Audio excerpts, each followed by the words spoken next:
Just driving the kids to soccer practice. Make every day feel epic in the all-new Hyundai Palisade Hybrid with up to an EPA-estimated 619 miles of range on select trims, advanced tech, and class-leading interior space. Visit HyundaiUSA.com or call 562-314-4603 for more details. And hey, come on, no cleats on the seats. Save time every time for a great haircut. Just download the Great Clips app or check in online at greatclips.com. Great Clips. It's gonna be great. Cubs in Philadelphia. Who are you banking on? Is sponsored by Busey Bank. Building business, growing wealth since 1868. I'm going to bank on Carson Kelly, who is hitting .317 this year, including a base hit last night. Time now for the pitching matchup, sponsored by Ziegler Subaru of Kenosha. Enjoy the laid-back experience of Ziegler Subaru of Kenosha. Left-hander Riley Martin has not allowed a run in 3 games out of the pen this season. The rookie will serve as the opener for the Cubs. Bulk reliever Colin Ray will pitch the majority of the game tonight. Meantime, veteran right-hander Aaron Nola, 1-1, a 3.63 ERA in 3 starts. He's going for the Phillies. The 32-year-old is coming off a loss in San Francisco last week, but a quality start, 3 earned runs in 6 innings of work, 5 hits, 1 walk, and 3 strikeouts. It is time now for baseball in Philadelphia. Cubs, Phillies, Pat, Ron, next on The Score and the Northwestern Medicine Cubs Radio Network. Talking Cubs Monday through Friday with Rahimi, Harris, and Grody, 10 a.m. to 2 on 104.3 The Score. Hey, everybody, this is...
Beckfee.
engineer, we all thank you for joining us.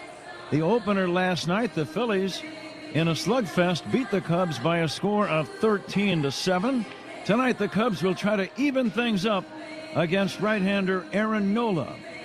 Riley Martin is scheduled to work early in the game for the Cubs and then turn it over to the second. It's going to be Colin Ray pitching the majorities, the so-called bulk reliever. The umpires are meeting at the home plate area right now, discussing ground rules and having the exchange of lineup cards. The lineups are brought to you by Morgan & Morgan, America's largest injury law firm. Let's take a look at the lineups on a beautiful, warm night here in Philadelphia. It was 79 at game time last night. It might be even a little warmer here this evening. We'll get the exact temp here shortly. Nico Horner will lead off for the Cubs. Nico at second base. Michael Busch at first base. Alex Bregman batting third and playing third. Ian Happ is the cleanup man in left field. Seiya Suzuki in right. Moises Ballesteros to bat sixth. Moises is the designated hitter. Carson Kelly catching. Pete Crow Armstrong in center, and batting ninth at shortstop, Dansby Swanson. Those are the Cubs. Here are the Phillies. Trey Turner leading off at short. Former Cub Kyle Schwarber, the designated hitter. Bryce Harper at first base. The cleanup man for the Phillies, Adolis Garcia. Garcia is the right fielder. Brandon Marsh in left. JT Realmuto catching. Bryson Stott at second base. The number 8 batter is third baseman Edmundo Sosa. And Justin Crawford is batting ninth and playing center field. Big crowd last night of 36,000 plus. It's kind of a late arriving audience tonight, but I'm pretty sure there will be almost, if not more, fans than we had last evening for this game between the Cubs and Phils. And just glancing around, I see plenty of blue Cubs hats and shirts. So there are some Cub fans here in the city of brotherly love. We are ready to go. We'll be back to get it started. Cubs and Phillies from Philadelphia. Right after this, you are listening to The Score on the Northwestern Medicine Cubs Radio Network. Hey Chicago, this is Dansby Swanson. Pat and Ron call every game here on the Chicago Cubs Radio Network.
Game time, that makes it the perfect time for a flight by Yuengling.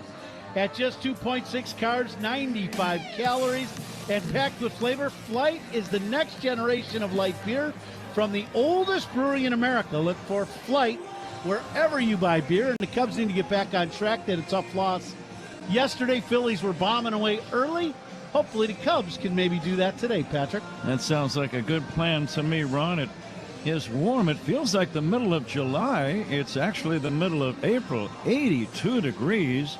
At game time, the ball should carry if you hit it solidly tonight. It is going to fly all over the ballpark. Watch batting practice earlier today, and this is one of those parks that the weather, a lot like Wrigley, can dictate what kind of park this is to hit in.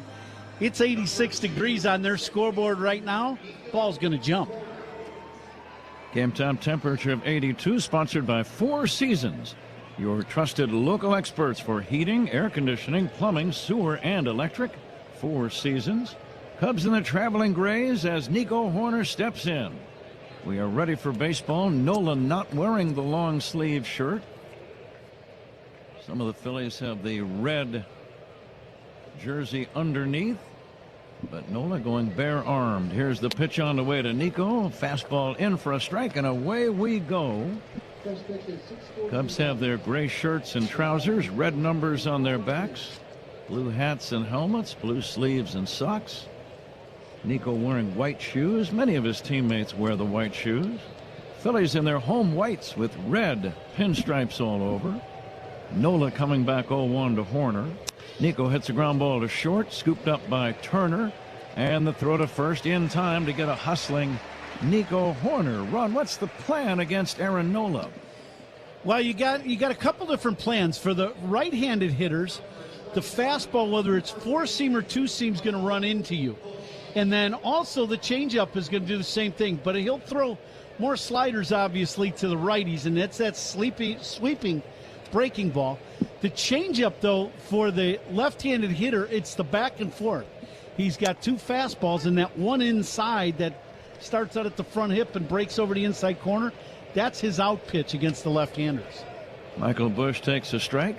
Cubs leadoff man presented by Benny's Beverage Depot. If a Cubs leadoff hitter gets a base hit, Benny's Beverage Depot donates $200 to area service dog charities. If you can't find it at Benny's, it's probably not worth drinking. Busch fouls one away, 0-2. Uniform descriptions we gave you, sponsored by Benjamin Moore. On the field or the walls of your home, the right team and colors make all the difference. Official paint of the Chicago Cubs, Benjamin Moore. The big right-hander Nola fires, and that's going to be down low and outside for a ball. Mark Wegner is the home plate umpire. Bruce Dreckman at first. Second base arbiter Carlos Torres, and Nate Tomlinson to make the impartial decisions at third. Now the 1-2. Busch strikes out swinging. Got him on a curveball. The announcement of the umpire sponsored by Old National Bank, where relationships and results matter. 2 down, no score, just underway. Alex Bregman ready to step in. Yeah, pretty nice off-speed pitch there. That's the thing about Nola. To the lefties, it's really the back and forth of speed that he relies on to get the outs and the strikeouts. Bregman chops it foul. Ron, there is a great young fan listening back home. His name is Andre Lewis, celebrating birthday number 31 today.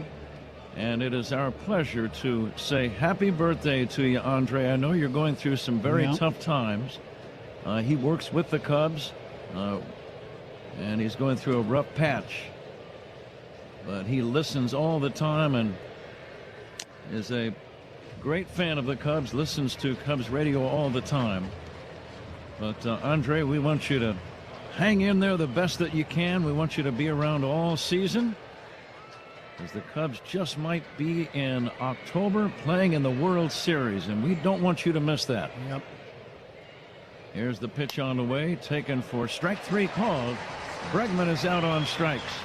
Nola works 1, 2, 3, but a very, very happy 31st birthday to Andre Lewis. Happy birthday, Andre. A great Cub fan listening in back home. Cubs do nothing in the first. Phillies coming up. This is The Score on the Northwestern Medicine Cubs Radio Network.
villageofbedfordpark.com. 28-year-old left-hander Riley Martin will make his first big league start tonight. Made his major league debut some 8 days ago in Cleveland against the Guardians. He is only expected to work an inning, maybe two at the very most. But what can we expect from Riley Martin, Ron? Well, I think the thing about Martin that's been so impressive, as you said, he made his major league debut, but he comes in and he throws strikes. I mean, there's nothing. He's got a good arm. He's got good breaking pitch and a good lively fastball. But, you know, he's gonna throw the ball over and take his chances and make pitches. And that's why he is the guy that Craig Counsell is going to here early in the ballgame. First pitch is taken in there for a called strike. Trey Turner leading off, hitting .254. Turner has some pop. He was 1 for 4 last night. The next pitch popped up, foul, down the right field line. Chasing the ball is Bush, and it's actually in fair territory now as Suzuki comes over and makes the catch right along the right field line. The angle that I saw Bush taking told me foul ball, but then Seiya came in and made the grab just in fair territory. No score. We're in the bottom of the first. In the batter, Kyle Schwarber. And his first inning is powered by Invesco QQQ. Let's rethink possibility. Invesco Distributors Incorporated. Kyle Schwarber put on a show last night with 2 home runs. He swings away and fouls away. He hit the first 2 pitches he saw for home runs. He drove in 3. He scored 4 runs. And he was the main man for the Phillies last night, Kyle Schwarber. Here's the next offering. In there for a called strike. I was reading about Kyle. He's always been very charitably minded. Ron, his father was either a policeman or a fireman in Middleton, Ohio. And he met with a bunch of local firefighters and paid for their lunch, and they raised a lot of money. Here's a swing and a miss, strike 3. But Kyle still, he's always been great with people, great people skills, and very generous with his time. And he spent part of the day treating some firemen to lunch here in Philadelphia. Yeah, he was down here early before the game when you and I first got here, and they were all down in behind home plate here in the lower boxes, and he was talking to all of them. Bryce Harper hits a fly ball to center. It's deep, but it's playable for Pete Crow Armstrong. He's got it. And Riley Martin works a 1-2-3 first inning in his first major league start. It remains to see how much longer he'll work tonight. That might be it. We've played 1, no score. Cubs and Phillies on the Score and the Northwestern Medicine Cubs Radio Network. Cubs talk to start your day. Mully and Haw, mornings 5:30 to 10 on 104.3 The Score.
Top of the second inning here in Philadelphia. Cubs and Phillies are scoreless. The second inning is brought to you by Sea Glass Wines, delivering crisp, refreshing flavors that hit every time. Pat?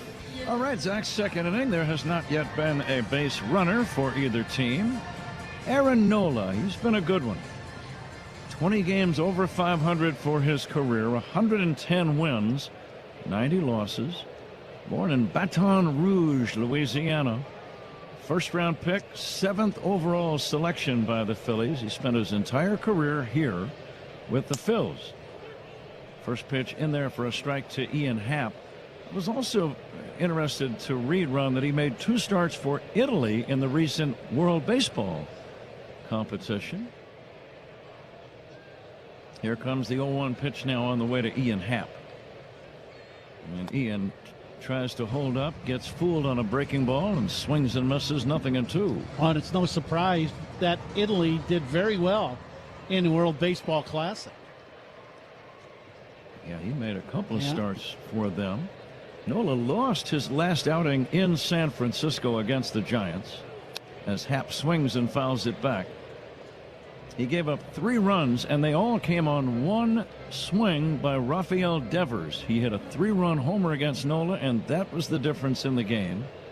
And that was Nola's loss. He also has a win so far this year.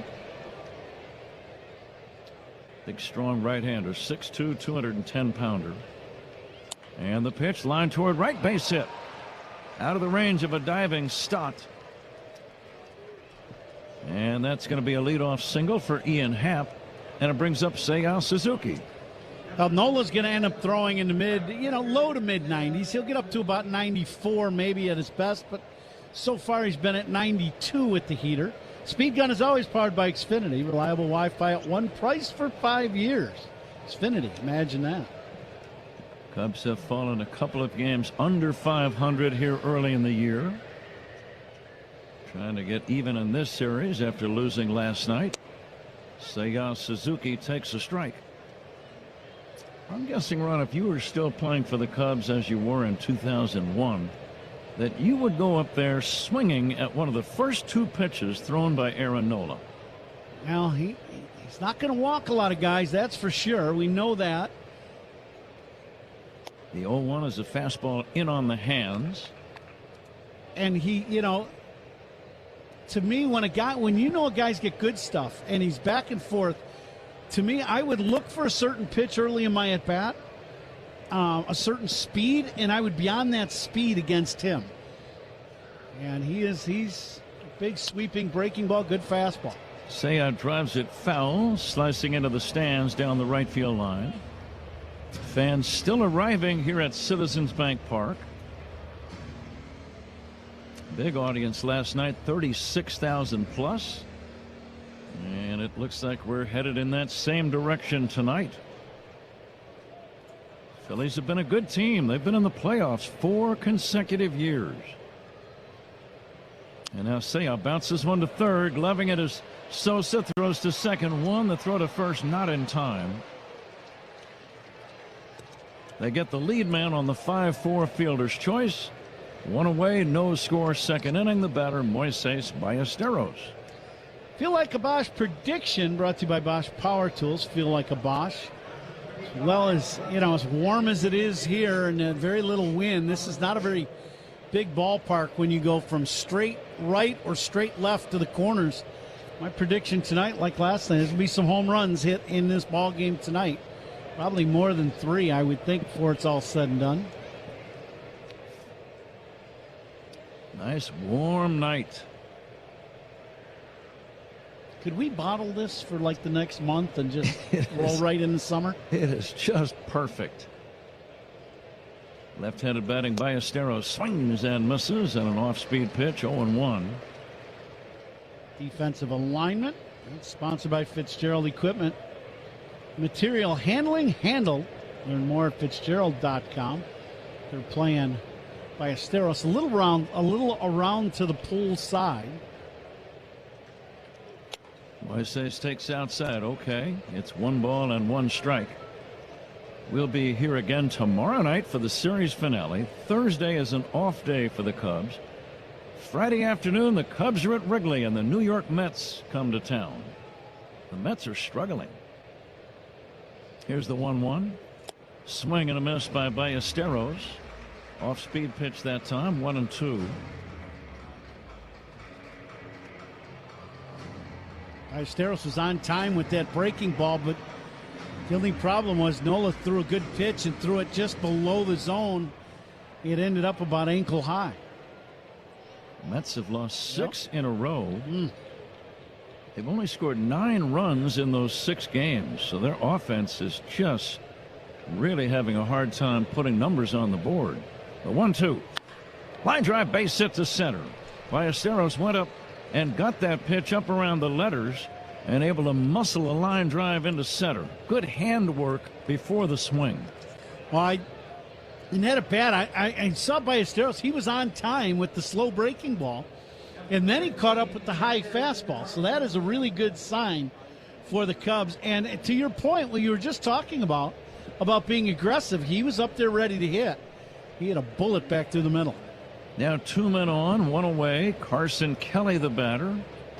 Kelly 1 for 2 last night, off to a good start, hitting .317, and he'll take a strike. 0-1. The Mets at Wrigley for 3 games this weekend. Mets have already suffered 4 shutout losses this season. Season just began. Wow. Now the 0-1 on the way. Kelly hits a ground ball to short. Turner to second for 1, over to first. That's a double play. Cubs don't score, leave 1, middle of inning number 2. 0-0 game. Cubs and Phillies on the score, and the Northwestern Medicine Cubs Radio Network.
It's gonna be great. Bottom 2, Cubs and Phillies scoreless. Let's pause 10 seconds for stations to identify themselves on the score in the Northwestern Medicine Cubs Radio Network. Talk Cubs on Rahimi, Harrison, Grody, middays 10 a.m. to 2 on 104.3 The Score. This is the Northwestern Medicine Cubs Radio Network, WSCR, WSCR-FM, and HD1 Chicago. Monday, April 20th is DePaul University night. Fans who purchase tickets through Cubs.com/specials will receive a Cubs and DePaul New Era cap. Don't miss this offer. Pat? Colin Ray now is going to do the pitching for the Cubs. Excellent job by Riley Martin as the opener. He worked a 1-2-3 inning, and now Colin Ray will go to work on Adolis Garcia, Brandon Marsh, and JT Realmuto. First pitch is in there for a strike. Ron, what are the keys for Colin Ray? Well, he's all about command, the back and forth, and pitching to the edges of the strike zone. But he's got more fastball than what most people give him credit for. You know, he can be up around 95 and even touch 96. So he's got a good heater. But The thing about Ray is he throws strikes with movement. Adolis Garcia, the batter, takes high for a ball, 1-2. How about the job by Martin coming in? Excellent. 1, 2, 3. Some of the best hitters in our game, and he had a nice clean inning to start this ball game. Excellent job by Riley Martin. Every young guy wants to do well for the simple reason that they want to stay in the big leagues. Right. Garcia 2 for 4 last night, former Texas Ranger. Hits a high fly ball to deep center. Going back, Pete Crow Armstrong near the track with room, gloves it for out number 1. Scoreless game, second inning, the batter, Brandon Marsh. I think the hitters on both sides will kind of have that same game plan, right? Both guys like to throw strikes. They're going to throw the ball over the plate, so you might as well be aggressive if you're a hitter. Marsh, long hair, beard, but a very good ball player, hitting .304. He lashed out 3 hits last night. He's a good athlete. He plays well defensively and left. He runs the bases very well. And he's got some power. This guy's already driven in 11 runs this season. Brandon Marsh. Here's the pitch taken high for a ball. Reacted just looking here just off to our left, and then first pitch foul ball. Went into the stands in the upper deck just to our left. And a guy in a Phillies jersey made a one-handed catch with his probably 2-year-old in his lap. Marsh lines a base hit into left center. It's a 1-out single. No score, a man at first, and the batter JT Realmuto. So the youngster okay? Yeah, the dad made the catch. Has the little guy in the left arm, and boom, snagged the ball out of the air and right. That's pretty good. You know, he's a candidate already for catch of the game. Sounds like he might have been a former running back as a yeah. Right. Holding the ball and fending off defenders with the other hand. Mm-hmm. It's none of my business, really, as JT Realmuto stands in and takes a strike. I've learned on Cubs radio we make a lot of things our business.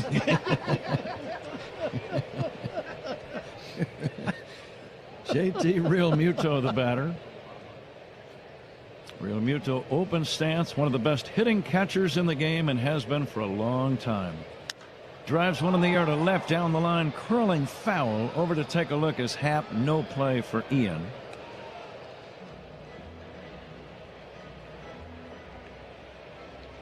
And strikeouts by Cubs pitchers. Brought to you by your Chicago and Northwest Indiana Hyundai dealers. Realmuto had a good night last night. 3 for 5. He drove in 3 runs.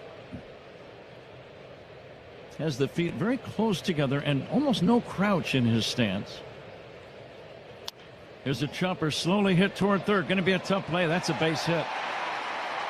A swinging bunt by Marsh. It bounced high in the air. It may have hit the plate. And then the next time it bounced was over near the third baseline. It was Colin Ray who came the closest. He was going to try to grab it, but it didn't bounce high enough. And even had he barehanded the ball, I don't think he had a play, Ron. No, he doesn't. He's got to go a long way. This ball's close to the line. And when you chop that ball as a right-hander down a third base line like that, it has top spin on it. So that second hop, it bounces, goes up, and then that second hop hits and kind of skids towards the third base line. It stayed fair, but no real chance for Ray. Bryson Stott, the second baseman, will take ball 1. Pitching changes by the Cubs. We've already had one today with Martin starting the game. Sponsored by James Hardy Building Products, siding with the Cubs. Stott was 1 for 4 last night. And he'll look at a pitch in there for a called strike. It's 1-1.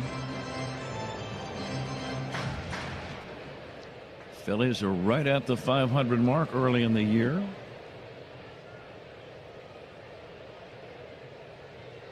Now Colin Ray glancing back at the runner, delivers to the plate, swing and a miss.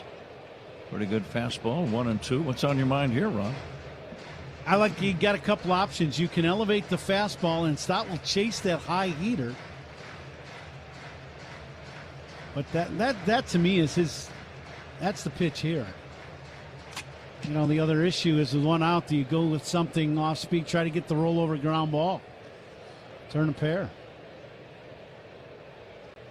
One away. Here's the ground ball to first. Fielded by Bush. Go to second. Nope, he's going to go to first. He turned and looked at second as if he was going to throw there. He decided instead, for whatever reason, to just get the one sure thing. He ran over and stepped on first for out number 2, but now runners at second and third with 2 down.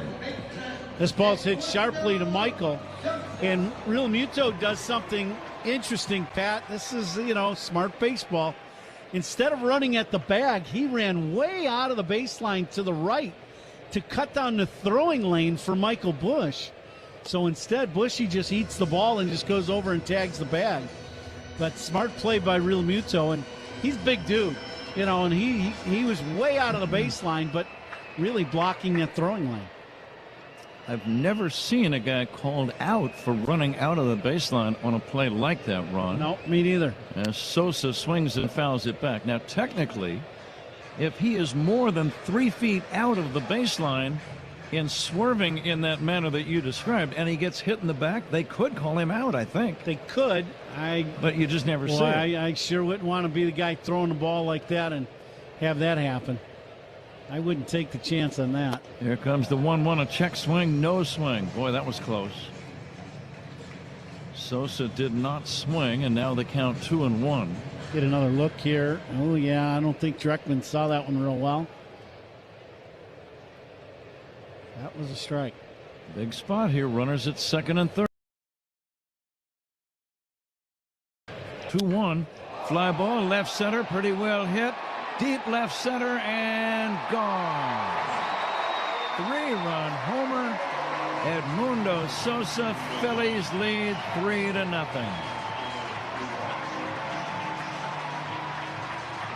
I think this is a breaking ball, and it ends up going away, but not down. And Sosa, as soon as he hits this ball, he knows it's gone.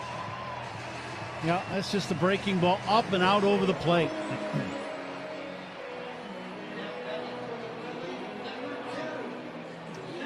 And it got way up over the fence in deep left center. Probably about a 430-foot drive. Sosa's first of the year, and the Cubs play from behind. 3-0 Phillies. Justin Crawford swings and fouls it back, 0-1. Now, tonight's going to be another one of those nights. It's a good hitter's night, so got to put your hitting shoes on and be ready for one of those ball games. Foul down the left field line, out of play. It's 409 to the wall, just to the right of where that ball left the yard. That might have been more like 440.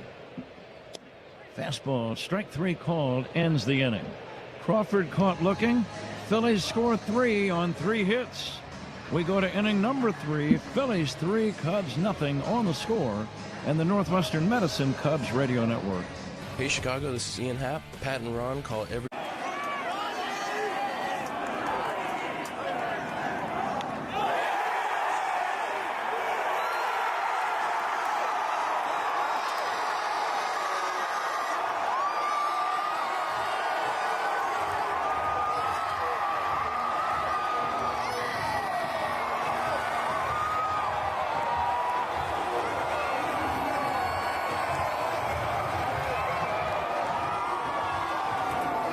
It's a 5-man umpiring crew here today, and this young superstar is in the stands. And did their feet get tangled up? Yes, so Hoppy tripped, or he might have caught that ball. Down.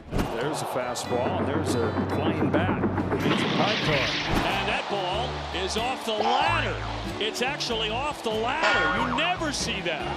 Haggerty is on with an infield hit. A little tumble behind the mound. Hat fell off. That was awesome. I mean, you just don't see that. Strike 3.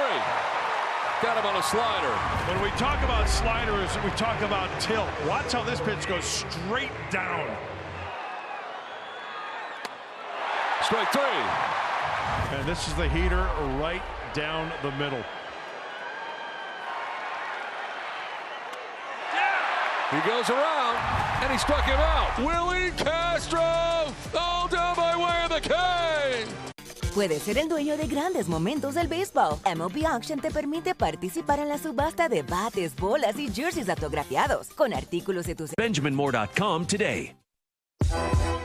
Pete Crow Armstrong's on deck for the Cubs. Who's on deck is sponsored by TimberTech Decking and Railing. Everything wood should be. Visit TimberTech.com. Huh? All right, Zach, let's see if the Cubs can answer back now. The Phillies on the home run by the number 8 hitter, Edmundo Sosa, a 3-run homer. And the Cubs are behind 3-zip. Pete Crow Armstrong first up, then Dansby Swanson and Nico Horner. It's time for the Benny's Beverage Depot attendance game. If you can't find it at Benny's, it's probably not worth drinking.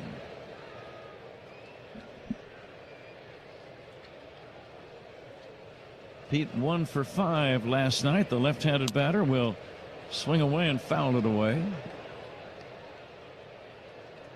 Dansby Swanson in the on-deck circle.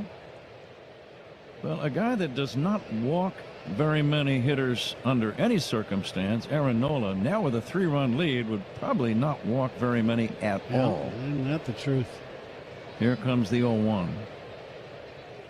Line drive down the right field line. Base hit. It's going to go all the way into the corner. Pete's going to have a double as Garcia plays it off the wall. It's a leadoff two-bagger for Pete Crow Armstrong. There's a good start. Yep, second high fastball that's been hammered by a left-handed hitter, and both of them started out inner half and went outer half. Ballesteros bit a bullet up the middle, and now Pete hooks this ball into the corner. So good start here in the third for the Cubs.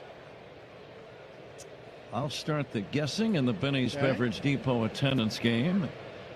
I'm going to say 35,153. 35153. Dansby Swanson checks in. Dansby will take a strike. I will say 36,000 flat. Zach Zaidman is going to make his guess. I'm going to go 37,000 on the dot. Wow, more than yesterday, huh? Did you hit the streets of Philadelphia yesterday or something? Well, that's not for air, Coop. We established early in the ball game that we've made everything available for air. Was that a movie, The Streets of Philadelphia? Song by Bruce Springsteen, right? Here's the 0-1 down low for a ball. How does part of that song go, Ronnie?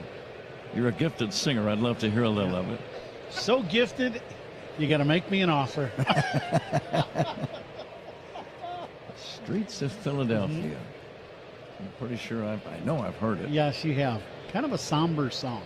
Here comes the 1-1 taken outside for a ball.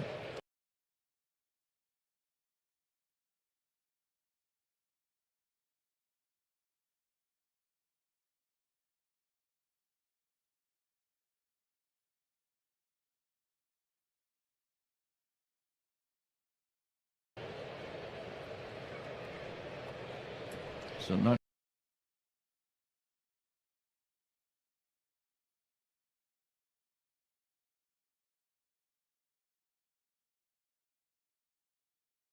quite as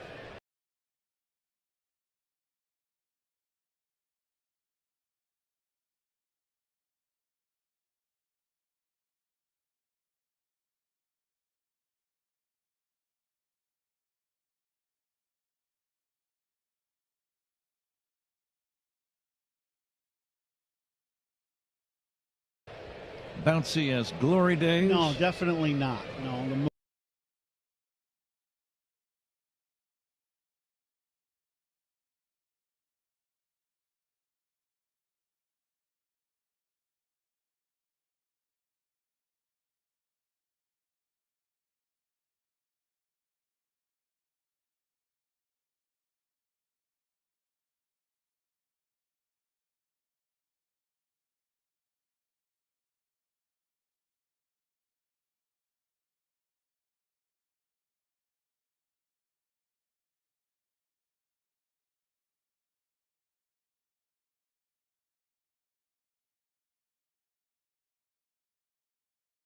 Movie with Tom Hanks was kind of a sad story.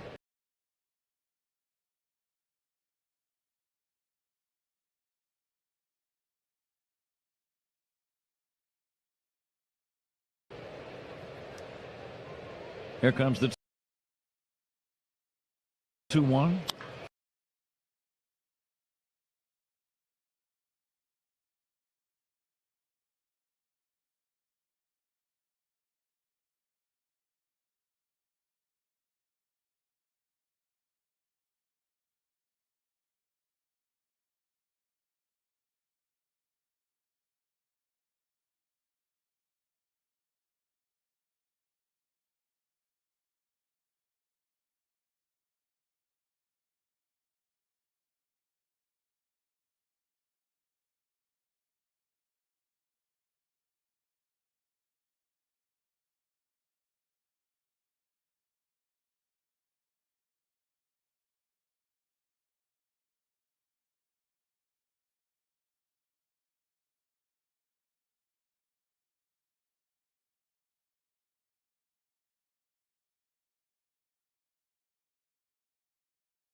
Bouncing ball to third, one hop to Sosa.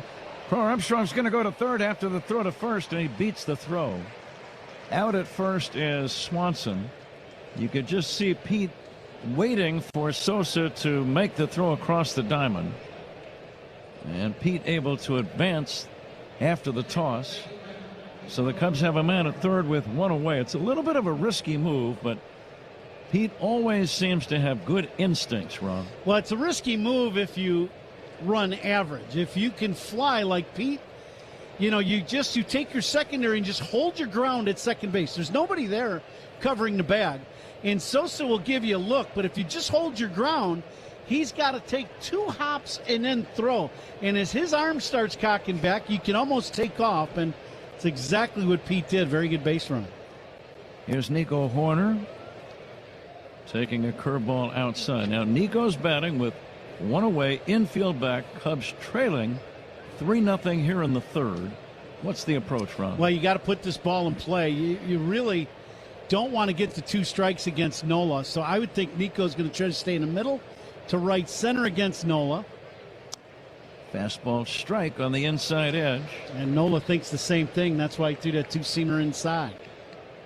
The thing Nico does not want to do is hook that ground ball hard to Sosa at third. 1 ball and 1 strike on Nico Horner. And the pitch to Nico. Fastball right down the middle for a called strike. Nico got caught looking for something else. Now 2 strikes he's got to protect. Got to put the ball in play. Nico knows that. Horner with 10 RBIs. Leads the team in that category. Here's the pitch. Nico pokes it foul over toward the Phillies dugout. Spoiled a pretty good breaking ball. I think that's what he got caught looking at with 1 strike to be strike 2. I think he was expecting to get that slider for the rollover ground ball and zip the heater on him. Good gap in left center for Nico. He takes outside for a ball. Crawford, the center fielder, shading him toward right center, while Marsh, the left fielder, plays straight away. You could land a small airplane in left center right now if you knew what you were doing. Here comes the 2-2. And Nico hits a looper down the right field line, foul, and dropping untouched. There's a lot of room in foul territory here in Philly.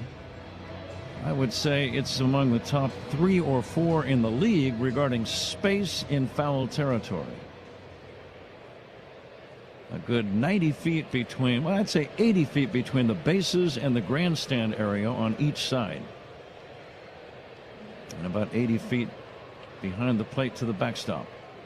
There's a ground ball toward the middle. That's going to be a base hit. Nico with an RBI single takes a big turn as Pete Crow Armstrong comes in to score. He got it past the pitcher Nola. And Nico gets his 11th RBI. Cubs are on the board. It's now a 3-1 ball game.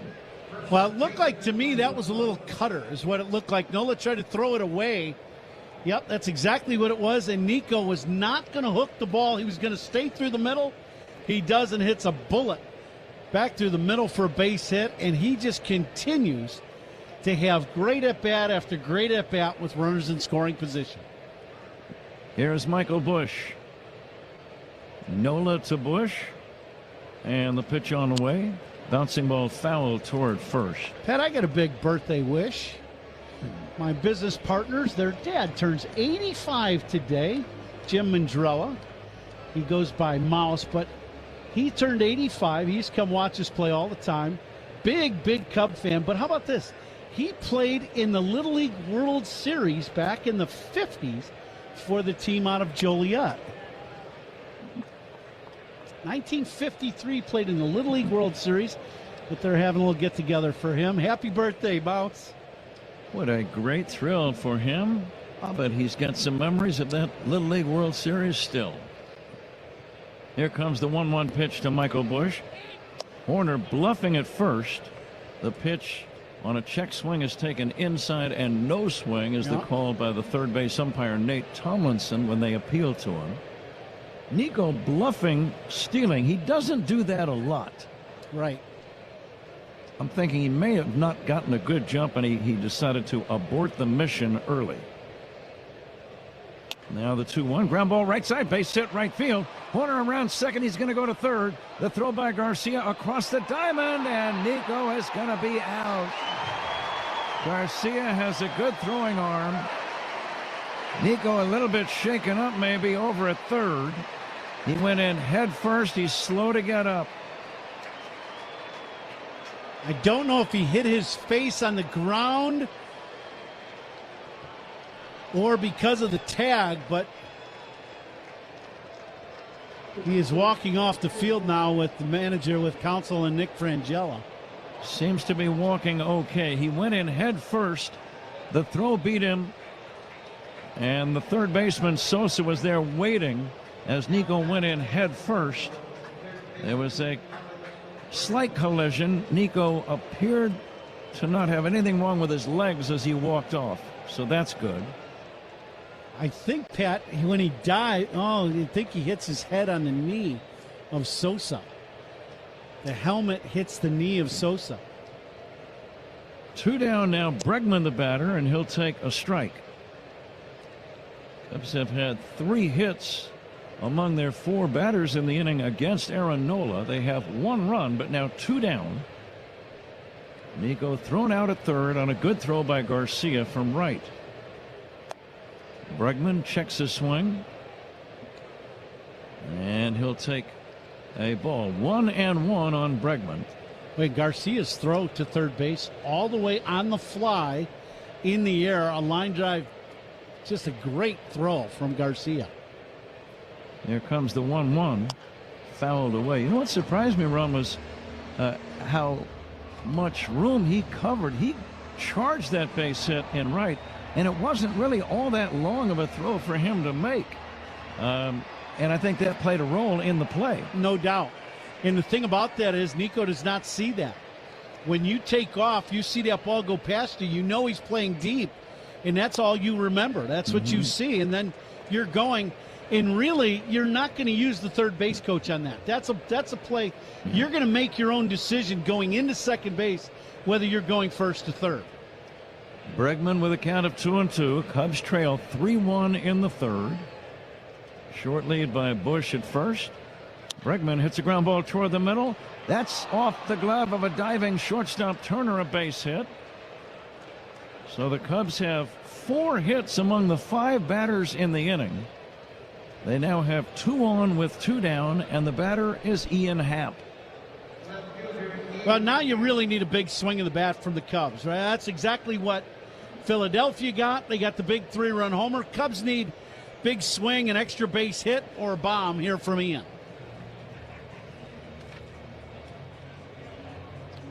Phillies will have a little conference on the mound. Cleanup hitter for the Cubs is Ian Happ. A cleanup hitter for the Cubs, sponsored by Chicagoland's appliance leader, Grand Appliance.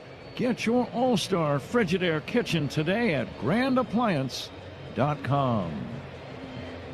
Nice to have Grand Appliance back on Cubs radio. Doubles by Cubs hitters. We had a leadoff double by Pete. Sponsored by Southwest Airlines. Reliable, comfortable, convenient. Southwest just makes sense. Caleb Cotham is the pitching coach for the Phillies. This third, while we get a little time. Third inning is sponsored by Consumers Credit Union. People in your corner who stand up for you wherever you go. Cubs with a run in. Pete Crow Armstrong led off the inning with a double. He scored on a base hit by Horner. Bush and Bregman have singled. 2 outs, 2 on, a run in. Cubs trail 3-1.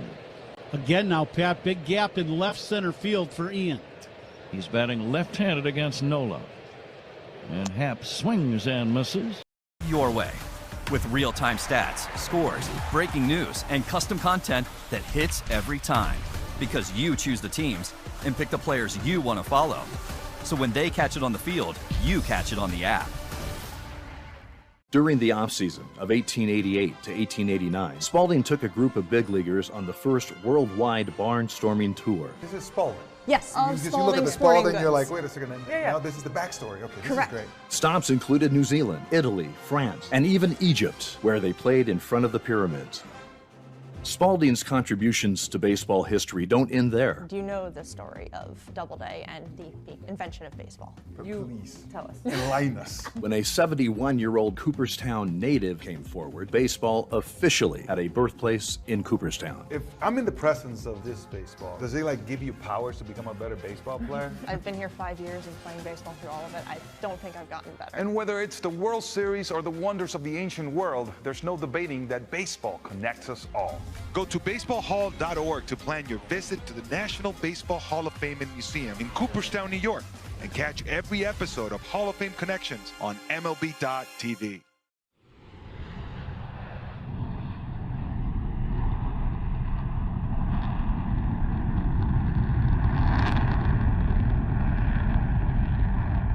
More rich, durable, and effortlessly beautiful. Find yours at your locally owned retailer. Visit BenjaminMoore.com today.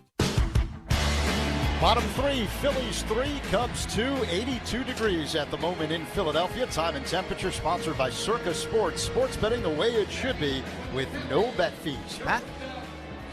Thanks, Zach. Zach will be along in the 5th inning to work with Ron Coomer. Our engineer, Pat Kinane, here in Philadelphia. We're all set. Bottom of inning number 3, Trey Turner, Kyle Schwarber, and Bryce Harper against Colin Ray. First pitch on the way to Trey Turner is a strike. Well, Colin Ray now, offense gave him 2 runs, so Cubs right back in this game with a 1-run deficit. See if Colin Ray can put up a nice clean inning here in the 3rd. We'll be right back out here again tomorrow night. Shota Imanaga against Jesus Luzardo.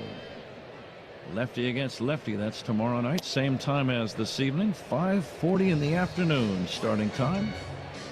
Thursday is an off day. The Cubs and the Mets at Wrigley Field all weekend long. 3 straight day games. Turner nubs it foul. I was talking about the Mets earlier on, doing a little research for the upcoming series. They've lost 6 in a row. They were shut out by the Dodgers last night. They're having a hard time scoring runs. They've suffered 4 shutout losses, and they were 1-5 on a recent homestand. Listen to this. Here's a swing and a foul back. Tell me if this surprises you. They lost 2 out of 3 to Arizona. No big deal. Right. But then were swept in New York by the Athletics. Oh, my. Stunning, isn't it? Yeah. Very much so. How do you think those fans were in that 3rd game of that series? Grumpy. Here's a curveball foul back. Now, you know who they Zach, you talking about that? Zach looks grumpy back here, just talking on his childhood team. He had such a good pregame show, I'm surprised. Here comes the 2-2 pitch, swinging a foul back out of play. But, you know, of all the moves that were made in the offseason, and we all follow baseball on a daily basis and see which new player is going where. How about Pete Alonso leaving the Mets and going to the Baltimore Orioles? I was truly stunned. Yeah, same. When I saw that, I thought, how can you let that guy get away? Yep. You're trying to build a winning team, and you're going to let one of the most imposing and intimidating hitters in the game leave? Yeah, I agree. I didn't get that at all. I agree. They're going to challenge this 3rd strike call. Turner didn't like the call. I thought Wegner was going to call this on the swing, and it's a strike. So Turner is out on strikes. Colin Ray gets the strikeout. Strikeouts by the Cubs.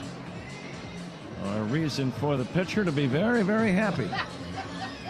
And they're also brought to you by your Chicago and Northwest Indiana Hyundai dealers. Who's also very happy. See, I'm just trying to carry on a little pleasant conversation while I find this particular thing I have to read. Yeah. That's the whole plan there. I don't think I'm fooling anybody. I think you're doing a heck of a job.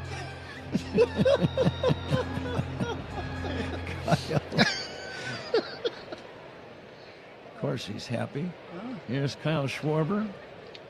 And a pitch to Kyle. Line drive down the right field. Line foul. Soft line drive. Almost sounded like a broken bat. Yeah, no doubt. I think it was. ABS Challenges and Instant Replays. This Ball Strike Challenge is sponsored by Northwestern Medicine. But let Zach I want Zach to weigh in on this. Hold on, he's got to sprint back to his microphone. He was down here by us. Okay, go ahead, Z. I'm here. Take a deep breath. Do you need a hanky to mop off your forehead? But we were talking about Pete Alonso leaving as a free agent, leaving the Mets and becoming a Baltimore Oriole in the offseason. Did that surprise you at all? Did it stun you at all? As Kyle Schwarber will take a strike, and the count now 1-2 on Kyle. There's been a philosophical change in New York, right, since the former Brewers general manager David Stearns took over there. And remember, Alonso just signed a one-year deal with the Mets the year before, so I wasn't very surprised. They had an opportunity then to lock him up long-term and didn't do it. Was he not happy there? Here comes the 1-2 to Schwarber. Swing and a miss. He fooled him on a nice off-speed pitch. Colin Ray gets the strikeout. Schwarber is gone. 2 down. 3-2 Phillies, third inning, and the batter Bryce Harper. By all accounts, it seemed as though he wanted to stay. Yeah, that's what I read, too. The Mets decided to go in a different direction. Alonso, by the way, hit the 2-run home run that helped the Orioles win the game yesterday as they rally from a 7-1 deficit. Here's the big chop to the second baseman Horner. He'll lob to first in time. 1-2-3 inning Colin Ray. We go to the fourth inning. Phillies 3, Cubs 2 on the score, and the Northwestern Medicine Cubs Radio Network. Courage, determination, excellence. These are not just Jackie's values. They were a part of America's promise. In every child who dares to dream, in every voice that lifts and inspires others, Jackie lives on. Today we all carry him. In every place where someone dares to belong, Jackie is not just baseball history, he is America's history. We are Jackie Robinson, and we all belong in this game. Priority called on Lofton, and it drops. Whoa, he does not lack energy. Rain earlier today, grass still a little wet. First big league strikeout for Roldy Munoz, and you can put an exclamation point on it. That's a weird one. Fenway special. After review, the call of the field is a home run. The ball hit the foul pole. Trevor Story, home run. First pitch. Swinging a line drive, shallow center. On comes Young. He goes into a slide. Did he catch it? Yes, he did. Second base umpire points to the first base umpire, Blakeney. Says he caught it on a sliding grab. What a catch by Young. Just making sure he got it. He did. Phillies don't have a challenge, and Jacob Young saves a couple of runs with that sliding shoestring catch. And no question, right into his glove, no short hop. Great play, huge play. So, after all that, the bases left loaded, a 1-1 game. Puedes ser el dueño de grandes momentos del béisbol. MLB Auction te permite participar en la subasta de bates, bolas y jerseys autografiados, con artículos de tus equipos de grandes ligas favoritos, leyendas y jugadores. Visita auctions.mlb.com. Insured by NCUA. Time to check the out-of-town scoreboard. Sponsored by Club Citgo. Download the Club Citgo app. Save 23 cents per gallon on your first fill-up. Samuel Basayo with a solo home run for Baltimore. The Orioles lead the Diamondbacks 2-0 in the top of the fourth. Other action, bottom four. The Royals strike first. They've got a 1-0 lead over the Tigers. The Nationals on top of the Pirates 3-1 now in the bottom half of the second inning. The Reds lead the Giants 1-0 in the last of the fourth. Spencer Steer with a solo home run. Zach, we go to inning number 4. Moises Ballesteros first up. Left-handed hitter waiting and taking a fastball outside from Aaron Nola. Mike Trout with his 5th home run, a solo job. Angels 3, Yankees 0. Bottom of the second inning in the Bronx. The Marlins lead the Braves 2-0 in the top of the second. The next pitch bounced on the ground to the right side. Stott throws out Ballesteros, 1 away. Red Sox and Twins underway, scoreless in the top of the first in Minnesota. Same with the Rays and the White Sox on the south side. Blue Jays and Brewers have just started. They are scoreless in the top of the first. Pat? Thanks, Zach. 1 away here in the 4th inning. Cubs trail 3-2. Carson Kelly stands in. Listening to Zach talking about Mike Trout homering early in that game for the Angels at Yankee Stadium. I was reading about the wild game they had last night. Lots of baseball history connotations in that game. Both Trout and Aaron Judge had 2 home runs in the same game at Yankee Stadium. Drive to left field, going back left fielder Marsh on the track makes the catch. Kelly gave it a long ride, but it's out number 2. And each of those guys, Ron, has won 3 MVP awards. The Yankees won 11-10 on a wild pitch in the bottom of the 9th inning in a crazy game. But only once before in big league history had a pair of 3-time MVPs homered twice in the same game. You got to go back to 1956 in a game at Ebbets Field in Brooklyn. Stan the Man Musial and Roy Campanella. Wow. Both homered in the same game, and they had won 3 MVPs. And I was also chuckling about the game-winning RBI in that game, provided by one Don Zimmer, really? Former Cubs manager and coach. Yeah, from Brooklyn Dodgers. A walk-off base hit in the bottom of the 9th inning for Brooklyn. Coming to you live all season long, the Invesco QQQ broadcast booth, proud partner of the Chicago Cubs. Did you get to know Zimmer pretty well? Very well. He was fly ball to right center, and Marsh, the left fielder, makes the catch. And that's going to end the inning. We'll continue this. Yeah, but he was my coach in New York the whole year with Joe Torre. Absolutely. 3 up, 3 down. We go to the bottom of the 4th inning. Phillies 3, Cubs.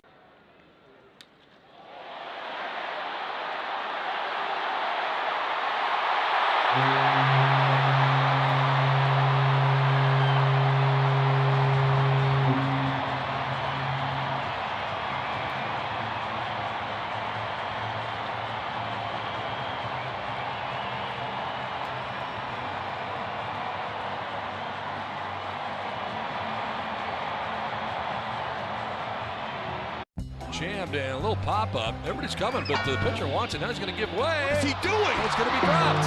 Keystone Cops on the infield for the Rockies. Isbell's got a beat on there, battling the sun. He bobbles and recovers. That's a highlight tape and a heck of a catch. That went straight lawn dart. It's in the ground. On guard. That's it. She comes off that stool down there and makes a nice catch, a hot line drive. And Vladdy's applauding. The MLB app. Yeah, it's got game. This game. These games. All the games. Pre-game, post-game, and everything in between. This is baseball your way. With real-time stats, scores, breaking news, and custom content that hits every time. Because you choose the teams and pick the players you want to follow. So when they catch it on the field, you catch it on the app.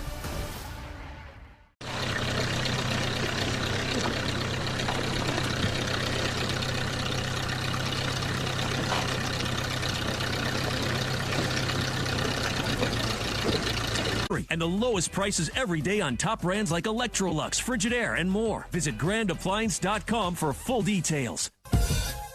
Guys, Spiegel and Holmes talk Cubs baseball and Chicago sports every weekday from 2 to 6 on 104.3 The Score and the Odyssey app. Pat? All right, Zach, we go to the bottom of the 4th inning. Phillies on top 3-2. The Phillies getting their runs on a 3-run homer by Edmundo Sosa in the 2nd. Cubs scored their 2 in the 3rd. Nico Horner with an RBI single to center. Ian Happ an opposite field run scoring double to left. Colin Ray pitching. Adolis Garcia batting. And Garcia takes outside. Last night's game between the Yankees and Angels also, Ron, featured the 4 active home run leaders in Major League Baseball, all in the same game. Something you don't see very often. Aaron Judge, 374. Paul Goldschmidt is a Yankee, 373. Giancarlo Stanton is the current active home run leader with 454. He just missed a homer last night. And Mike Trout with 408. Here's a chopper foul, and the history didn't end there. Judge had 2 homers, his 47th multi-homer game, moving ahead of Mickey Mantle on the all-time Yankee list. Guess who holds the record? I'll bet you get it pretty soon. Another Yankee? Yes, former Yankee, multi-homer games. He hit 68. How about that? Babe Ruth, right? 68 multi-homer games. Here's the 2-2 now to Adolis Garcia. Swing and a miss. Pretty good pitch by Colin Ray. And that's going to be out number 1. First Out is sponsored by Xfinity. Reliable Wi-Fi at one price for 5 years. Xfinity, imagine that. 1 down. Brandon Marsh, the batter. One of your former teams, the Minnesota Twins. They pounded Red Sox ace Garrett Crochet last night. How about that? He gave up 11 runs, 10 earned in just an inning and 2/3. You're talking about a guy that was second in the Cy Young voting a year ago, Garrett Crochet of Boston. It's going to take him months to get back on track with his ERA after that. It was 11-0 when he walked off the mound in the second inning. Hard to imagine. Yeah. What do you think the ovation was like when they flashed on the board that Judge just passed Mickey Mantle for multi-home run games in a career, right? Thunderous Think of ovation. That. Yeah, that's big. Now, you played for the Yanks, you played for the Cubs, you played for the Dodgers and the Minnesota Twins. Here's a fastball high. So you got a taste of the history of all of those great franchises, right? Yep.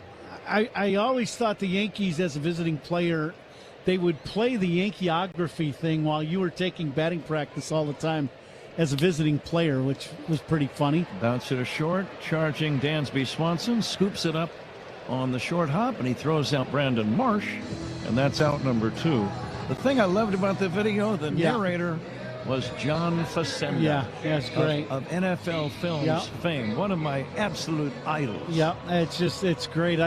I used to laugh when I would be, when I first got in the league and I'm playing for the Twins, and I caught myself kind of, being a fan, standing out in the outfield and just watching, and I'm like, do you think they're doing this on purpose? Come on now, let's get in the game here. JT Real Muto lines one past a diving Dansby Swanson. Dansby dove. I thought he was going to get leather on that ball. I wonder if he may have lost it in the lights or in the crowd, possibly in the last instant. Did you feel that way? Well, something was a little odd. The thing I wonder with the way it was hit, was it a knuckleball? Did he hit it and the ball didn't have any spin on it and it was knuckling out to Dansby? Hit number 4 for the Phillies. Here's Bryson Stott. And the pitch on the way, swinging a foul back out of play. I was reading about the Pirates' win over Washington last night. Paul Skeens got the win. A year ago, the Pirates had the worst offense in the big leagues, but this year, in the categories of runs, homers, and RBIs, they are in the top 10 in all 3 categories. It's early, but if they score runs, they can win some games, a lot of games. They have some very physical starting pitching. We didn't see their number 1 Skeens or 2 in Keller, and we saw 3, 4, and 5, and they could throw. They got some guys that can sling it up there. Now the 1-1 to Stott. Down low. Brandon Lau, remember, had a grand slam at Wrigley on Sunday. He had 5 more RBIs in last night's game. He became the first man in Pirates history to have back-to-back 5 RBI games. And they've been around for a long time. Think of that with the Stargels and Parkers and Clemente, right? Here comes the 2-1. Outside for a ball. On the corner, a delayed call by Mark Wegner. Wegner is a little deliberate on his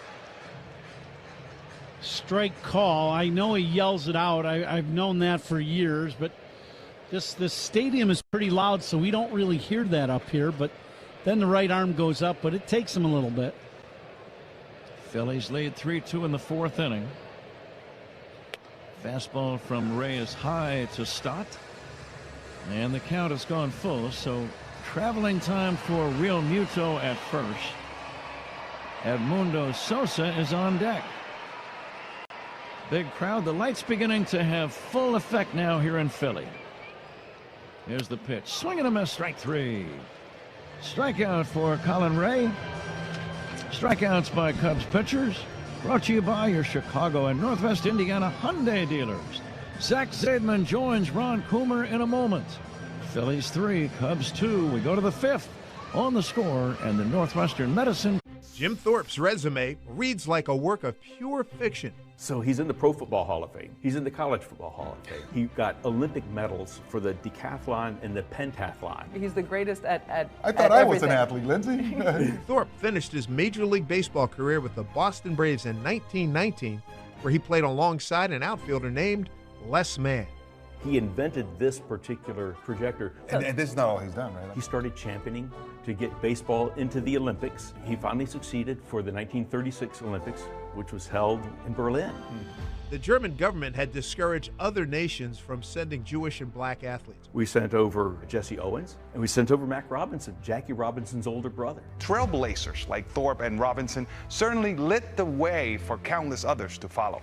Go to baseballhall.org to plan your visit to the National Baseball Hall of Fame and Museum in Cooperstown, New York, and catch every episode of Hall of Fame Connections on MLB.tv. All your favorite games from MLB Play are back, bigger, bolder, and better than ever. Test your skills with daily puzzles like MLB Pickle, the Ultimate Mystery Player Challenge, and Immaculate Grip, where stats and strategy collide. Then in Spinball, build your roster, take on your friends, and compete for the weekly prize. Or be the first to beat the streak and hit your way to the $5.6 million jackpot. Plus, the all-new Daily Walk-Off. Lock in your players by category for the walk-off win.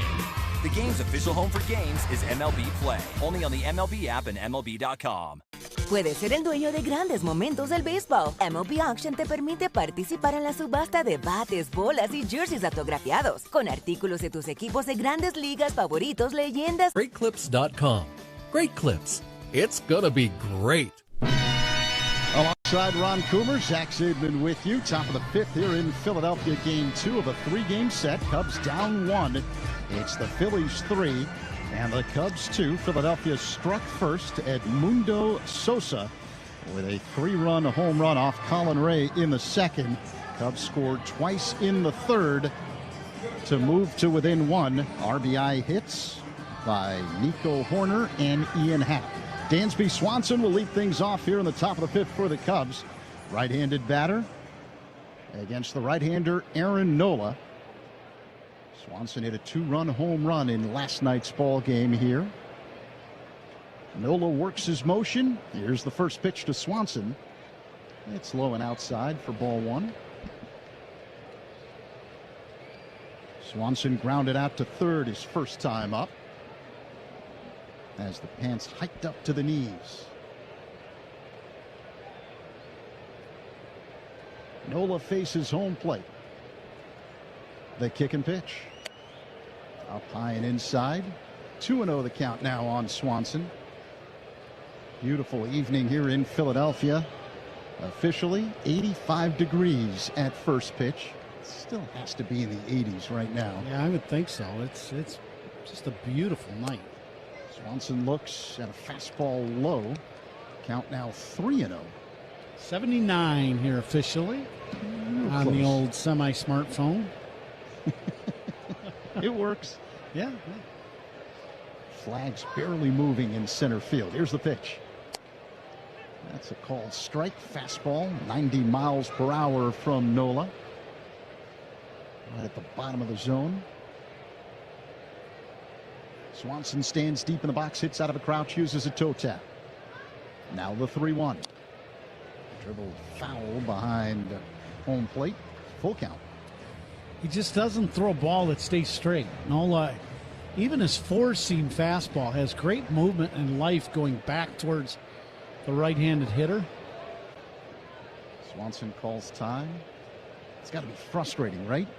To be in there. Yeah, you get ahead in the count. He paints you on the 3-0 pitch, takes something off the heater, and then the 3-1 pitch is great movement. The payoff pitch. Misses inside, ball 4. Leadoff walk for the Cubs here in the 5th. Swanson represents the tying run. He's at first, and here comes Nico Horner. First walk of the game by Nola, and we went into the ball game saying he's not going to walk you. He's going to throw strikes, so you got to be swinging. That's his first walk of the game. Nico's 1 for 2 with an RBI single. Right-handed batter stands deep in the box, hits out of a crouch. Swanson at first. Nola delivers. And Nico looks at a strike on the inside corner. Sinking fastball right near the bottom of the zone. That was a borderline pitch. I think this was late in the game. Nico might have challenged that one. But because of the time of the game and first pitch of the at-bat, he did not. Big hole on the right side of the infield. Throw to first. Swanson dives back in safely ahead of the tag from Harper. Walks of Cubs batters sponsored by It's Not a Game, Illinois.com. Reminder, a walk is free. A DUI is not. Drive sober or get pulled over. Coming in live all season long from the Invesco QQQ broadcast booth. Proud partner of the Chicago Cubs. Nola sets up high, works on the first base side of the rubber. The pitch is inside to Nico. Changeup that missed 1-1. In my computer, after talking out that first pitch, it did, from the strike zone I got on my computer, it hit the zone. And then the next one is inside by quite a bit. The next pitch is inside again by quite a bit. Another changeup, 2-1 on Nico. Just goes to show you they're trying to stay away from the outer half to Nico and stay in on him and forcing him to pull the baseball. Swanson at first, no one out. Here's the pitch. That's a called strike, a slow-moving knuckle curve. And it's spun into the zone. Right at the bottom along the outside edge. The count is 2-2. Crowd being prompted to make noise. It's not happening. Throw to first. Swanson dives back in safely. Nico on the year hitting at .306. Middle infielders at double play depth. Sosa back of third. Swanson bluffs the pitch. Swing and a miss. Strike 3. Horner's retired one away, and Horner screams in anger after missing that pitch. Let's pause 10 seconds for stations to identify themselves on the score in the Northwestern Medicine Cubs Radio Network. Covering the Cubs and all of Chicago's teams on the score middays with Rahimi, Harrison, Grody, 10 a.m. to 2 on 104.3 The Score, WSCR, WSCR FM, and HD1 Chicago, an Odyssey Sports Station. Top 5, 1 on, 1 out for the Cubs. Michael Busch at the plate. Phillies up 3-2. Aaron Nola throws to first. And Swanson just gets back in ahead of the tag by Harper. Would not surprise me now if you see Dansby take off from first and see what they, a chance of maybe a little hit and run or just trying to protect from the double play ball. Nola with a good sinker, gets a lot of ground balls. He plays close at first, but I don't think Harper ever really made contact with the tag. The pitch to Busch. This is outside. 1-0. Michael's 1 for 2 today. A single his last time up. And struck out swinging his first time up in the first. Left-handed batter against the right-hander Nola. Swanson at first. Here's the 1-0. Inside to Busch. 2 balls and no strikes. Nola very slow to the plate at times with that big leg kick.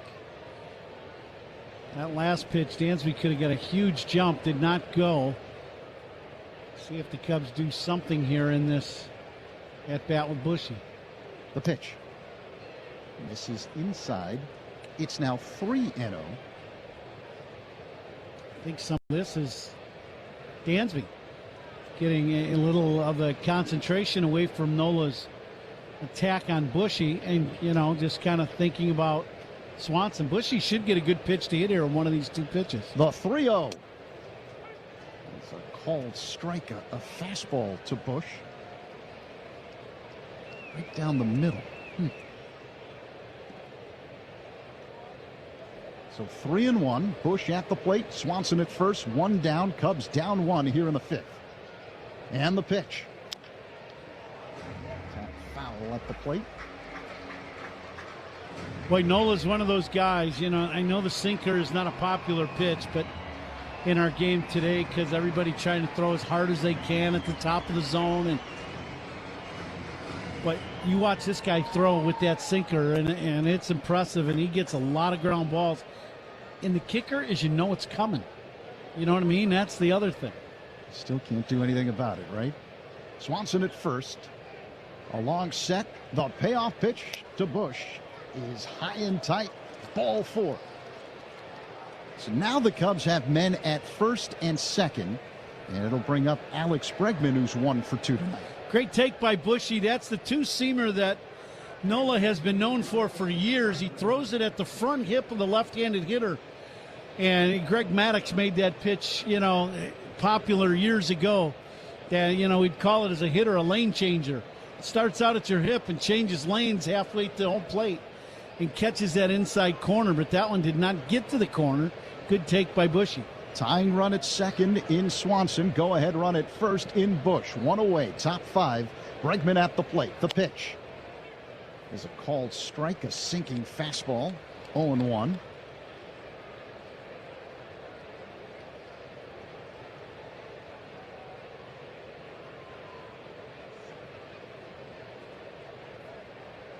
Cubs looking for a big hit here. The pitch. And a line drive, base hit in the left center field. Swanson around third. He's coming home. And the throw is cut off. Tie ball game. RBI single, Alex Bregman. He comes through. 3-3. Cubs and Phillies here in the 5th. Stopping at second, Bush. Big swing and a bat for the Cubs, and Bregman, as you said, this is a pitch away after painting the inside corner with that pitch inside. Then he goes away, and Bregman stays right on us and just hooks it back through the middle, line drive, base knock, and the game is tied here in the 5th.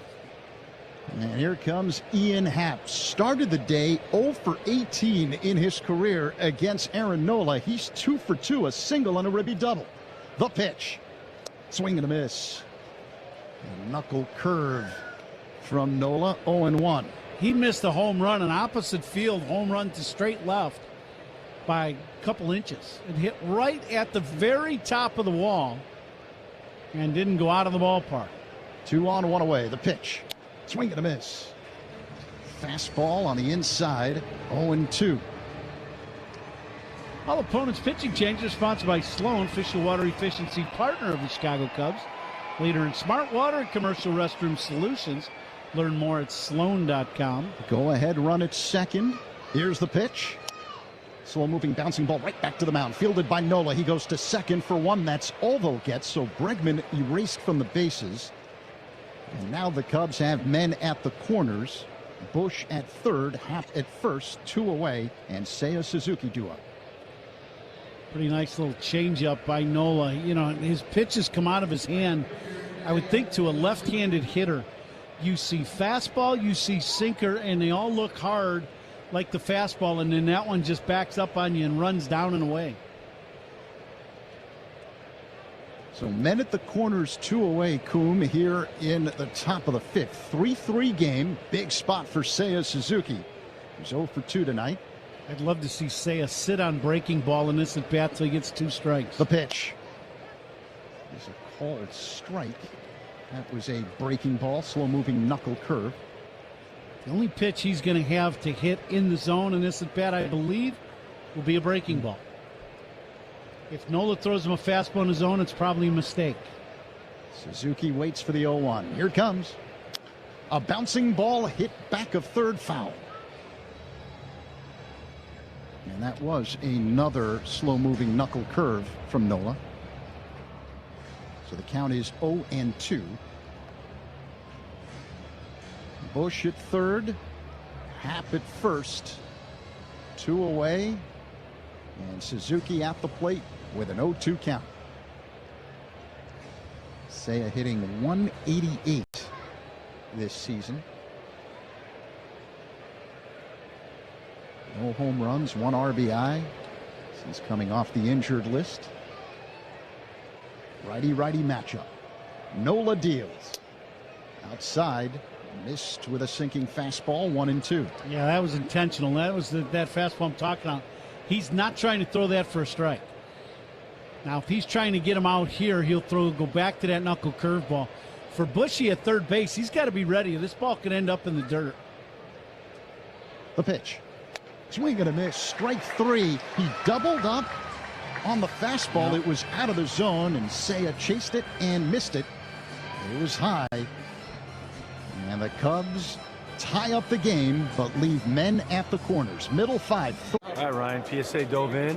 Do we have them graded? We do. This is the first set of graded cards from the 2024 Topps MLB Network set. I'm so excited about this. Now, they all have the same grade, or? No. So one of us will be like the highest graded card. Could be. There could be multiple.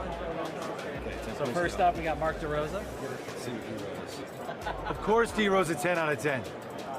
Handsome, athletic. All right.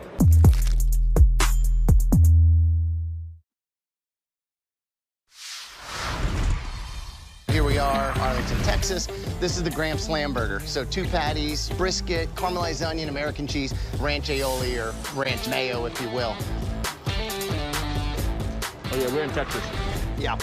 It's something that you definitely want to take a picture of and just put on the gram. I took a bite of it, but it still looks dope. It's a burger that looks great, but also delicious.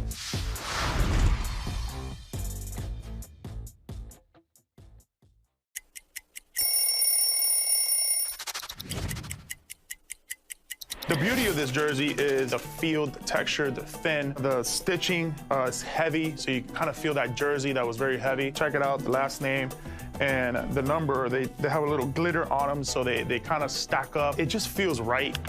I had some really cool cleats to go with it. The way it gets dirty when you slide, it just kind of like rubs off on that glitter. It's really, really cool.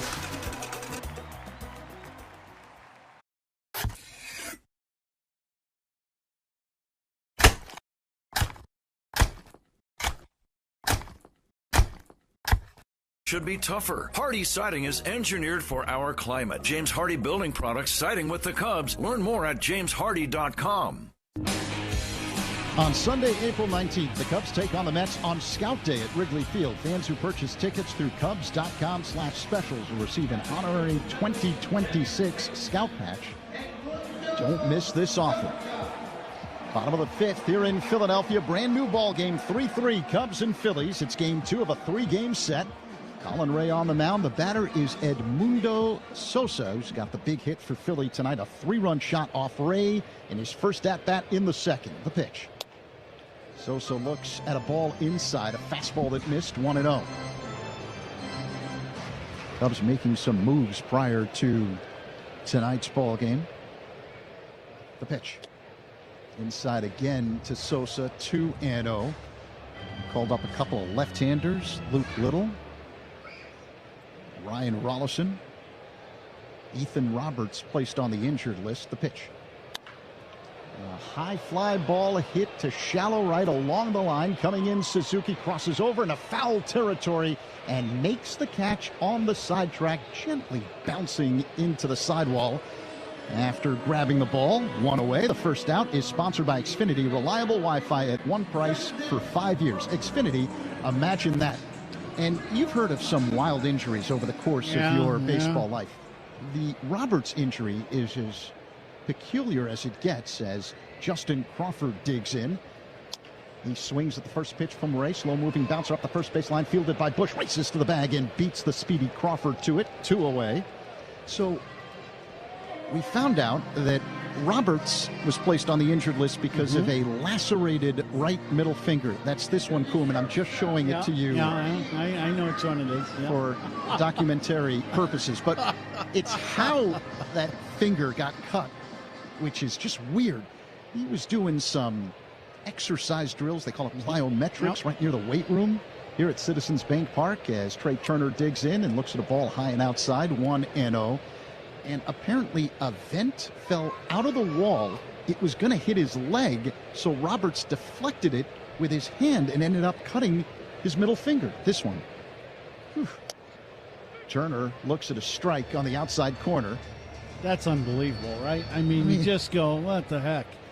When things like that happen, you just got to shake your head and just, that's just bad luck. What do you say, man. right? Nothing. There's nothing you can say. The 1-1 is fouled back by Turner, 1-2. He's at the ballpark early, getting work in and trying, and something like that happens. It just, which is part of the reason that yesterday A lot of people were wondering why didn't Craig Counsell go to his bullpen earlier. Well, he knew he was short. The pitch. That one misses inside. Slow-moving breaking ball from Ray. Count is 2-2 with Turner at the plate. Not only were you short bullpen arms, but then you're also way behind in the game. You know what I mean? Yeah. So it's a twofold thing. Now we know the Cubs came back late in the game and scored 7 runs, but it's still kind of a blowout game. But in the middle of the ball game, when you really needed to make the change, you're like, we're down big. You know, what do we do here? You know, and you've got to look towards, you know, the stretch coming up too, and that means today and tomorrow. Turner fouled that last pitch back. Here's the 2-2. Slow-moving, bouncing ball on the right side, ranging to his left corner. Fields sidearm throw to first in time to get Turner. And the Phillies go down in order here in the 5th. After 5, tie game. Cubs 3, Phillies 3 on the score in the Northwestern Medicine Cubs Radio Network. Hey, Chicago, this is Nico Horner. Patton.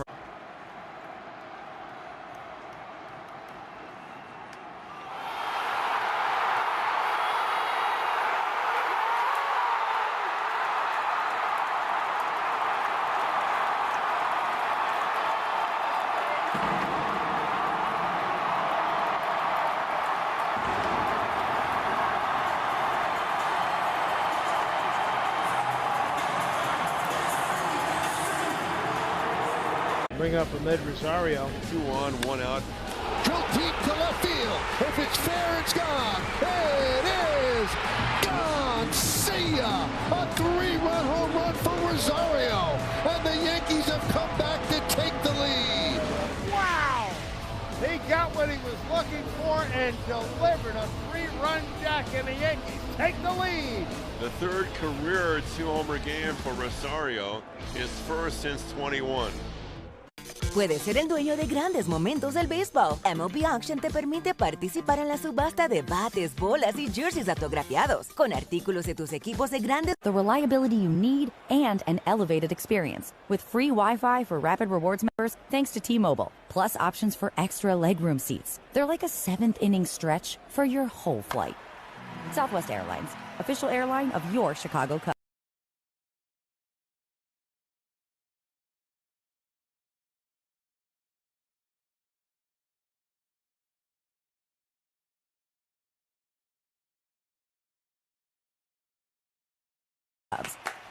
Visit southwest.com/airfare-types-benefits for more information. Available on Wi-Fi enabled designated aircraft. Cubs.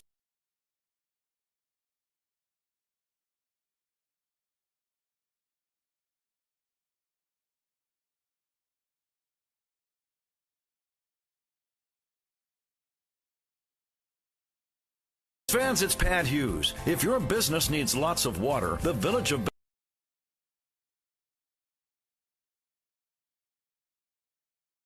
Bedford Park offers a safe and reliable Lake Michigan water supply.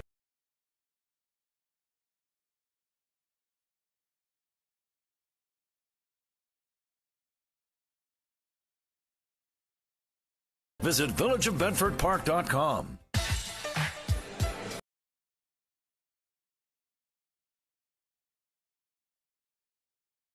Moises Ballesteros is on deck for the Cubs. Who's on deck is sponsored by Timber Tech Decking and Railing. Everything wood should be. Visit timbertech.com.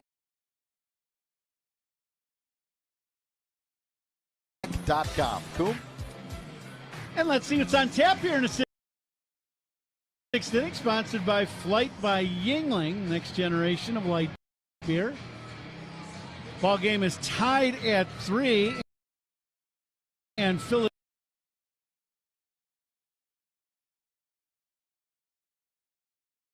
He fires a strike. Ron, undoubtedly in the big leagues, you had to bat in spots where you had never can see how the ball's coming out of his hand, and then the scouting report, what the guys have in the dugout with the iPads, they can see some film on him from past. They get the scouting report will give you velocity and whether 2, 3, 4 pitch pitcher, so you at least got the idea, you know, of what he's got and his velocity. Shaw waiting, bounces one toward the middle, backhanding the ball to Stott. Off balance throw gets him. Good play. Stott backhanding the ball. The second baseman had his momentum headed toward the shortstop area. Made that throw back across his body and made a good strong throw and accurate as well. Shaw runs well in this play. By the time Stott throws this ball, he's about 10 feet on the shortstop side of the bag to get Shaw. One away. Carson Kelly checks in. Game tied at 3. Cubs out hitting the Phillies 8-4. It's been an errorlessly played game. Phillies got all of their runs on one swing. A 3-run homer by Edmundo Sosa back in the second inning. Cubs got 2 in the third and 1 in the fifth. Kelly takes a little bit high. RBI hits in the third inning by Horner with a single and Happ with a double. Bregman with a single tied the game in the fifth inning. So that's pretty much where we are. Big crowd. Fastball is up and away. These two teams will get very familiar with one another starting next Monday. 4 games at Wrigley between the Cubs and Phillies. So Ron, 7 of 10 games for the Cubs in one span against one team, the Phils. Kind of odd, right? And then they won't see them again for the rest of the year. Yeah, and they have a 4-game series against the team not in your division. Is kind of an odd thing too. 3-1 pitch, low ball 4. Cubs have a man on. Kelly gets the walk. And Pete Crow Armstrong coming up. Pete with a double and a flyout. His double sparked a 2-run rally in the third. See how he can hang in there against the left-hander. I would assume he's going to get a lot of breaking balls from the left-hander. Last time Pete flew out to left. I love that he's trying to use the other side of the field. He looks at a ball down low. Cubs have some activity in their bullpen starting. Both bullpens are right adjacent to one another out beyond the center field fence, just slightly to the right of dead center. Crow Armstrong fouls it away. The Phillies bullpen is at ground level, and the Cubs, you have to climb up a few stairs. They're right above the Phillies bullpen. I'm thinking about this at bat for Pete. Yesterday, Sanchez, the left-hander, stayed inside on him with fastballs, and that's what they're doing. And he gets hit by the pitch. The words weren't even out of your mouth, Ron. As Pete got hit by that inside pitch, he seems to be okay. He's shaking his hand a little bit. I always worry about getting hit in the hand with all those small bones in your fingers and hands. He appears to be all right, but that will sting. Yeah, once again, 3 pitches in a row from a left-hander, all 3 running in on Pete. And that last one way in hit him like forearm wrist area. That puts the go-ahead run in scoring position. 2 men on, time called. Now the Phillies are going to have a conference on the mound with Dansby Swanson due up. What might this conversation entail? Now this could be one of those stall tactics to try to get your guy in the bullpen ready to make sure he's ready. They got a right-hander warming up. I see somebody on the steps of the dugout, and had a chance to talk to Rob Thompson, the manager, yesterday after the game. Saw him. They're not gonna make a change right now, I don't believe. The new man has faced the required 3 batters. Swanson will try to drive in the go-ahead run. Cubs have not led in this game. 3-3 tie in the 6th. Cubs trying to even up this series. Let's see if they can grab the lead. Pitch on the way to Dansby. Breaking ball strike. 0-1. Center fielder shades him toward right center, which is a little surprising against the lefty. And the left fielder, Marsh, not that deep in left. And way off the line. Now the 0-1. Swanson, a late swing, didn't really seem to pick up that pitch, and he came up empty, and now the count 0-2. Kind of an odd-looking swing. I think Dansby got fooled by getting that high fastball and just pulled the trigger late. Yeah, the 0-2 on the way. Low and inside.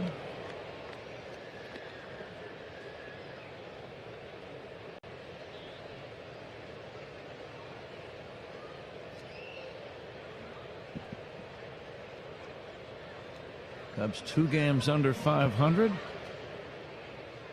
As they try to rally here, here's the pitch. Almost a wild pitch. Low in the dirt. Pretty good save by Real Muto. Think how many times he has saved pitches in his career. Now it's 2-2.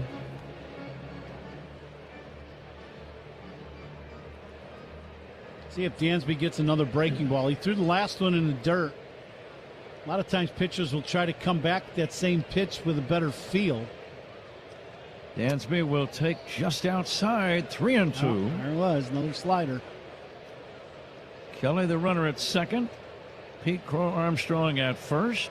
You've got one away in the inning. It's a tie game here in the 6th.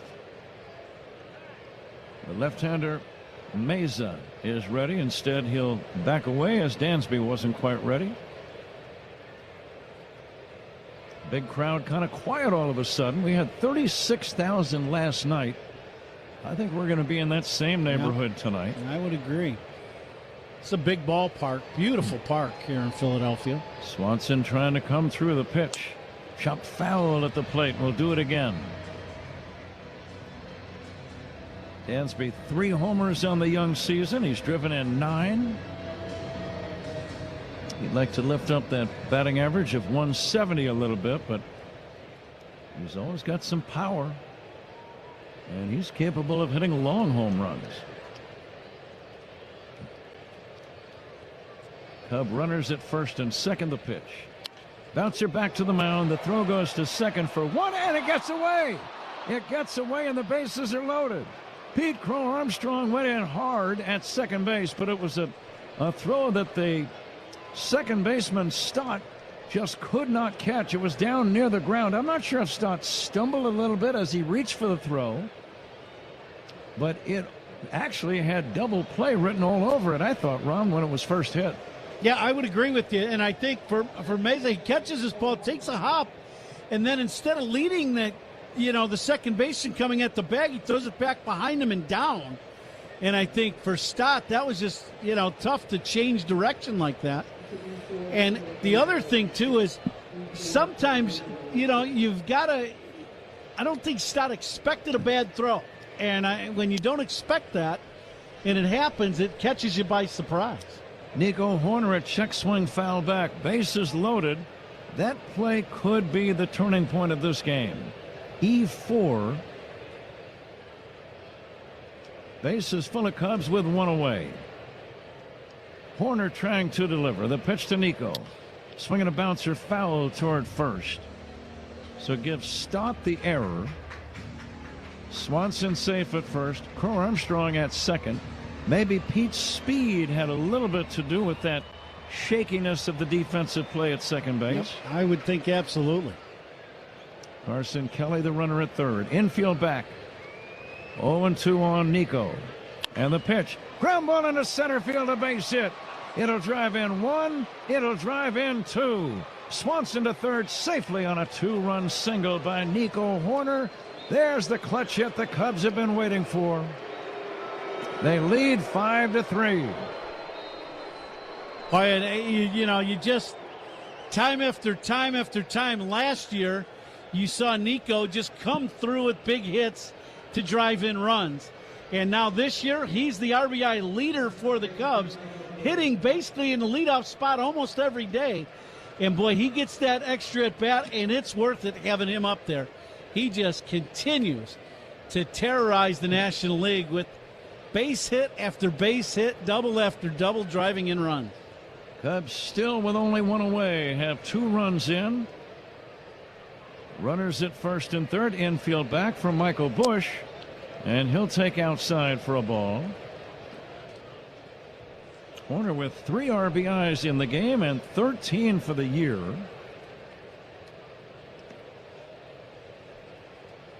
And you could hear the Cub fans in attendance. Here is the next pitch. And it's going to be inside for a ball. Errors by the opponents, and that was a huge error earlier. Sponsored by North Shore Adult Diapers. Here comes the 1-0 inside, and it is a ball. The catcher, Real Muto, didn't know where the ball was right away. He turned and almost panicked. The ball was actually right behind him at his feet. He got lucky that ball hit Mark Wegner, the home plate umpire.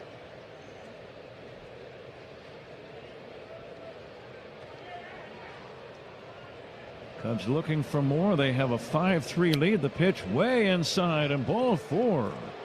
A little surprised that the left-hander Meza is still in the game. Ron, how about you? Yeah, same.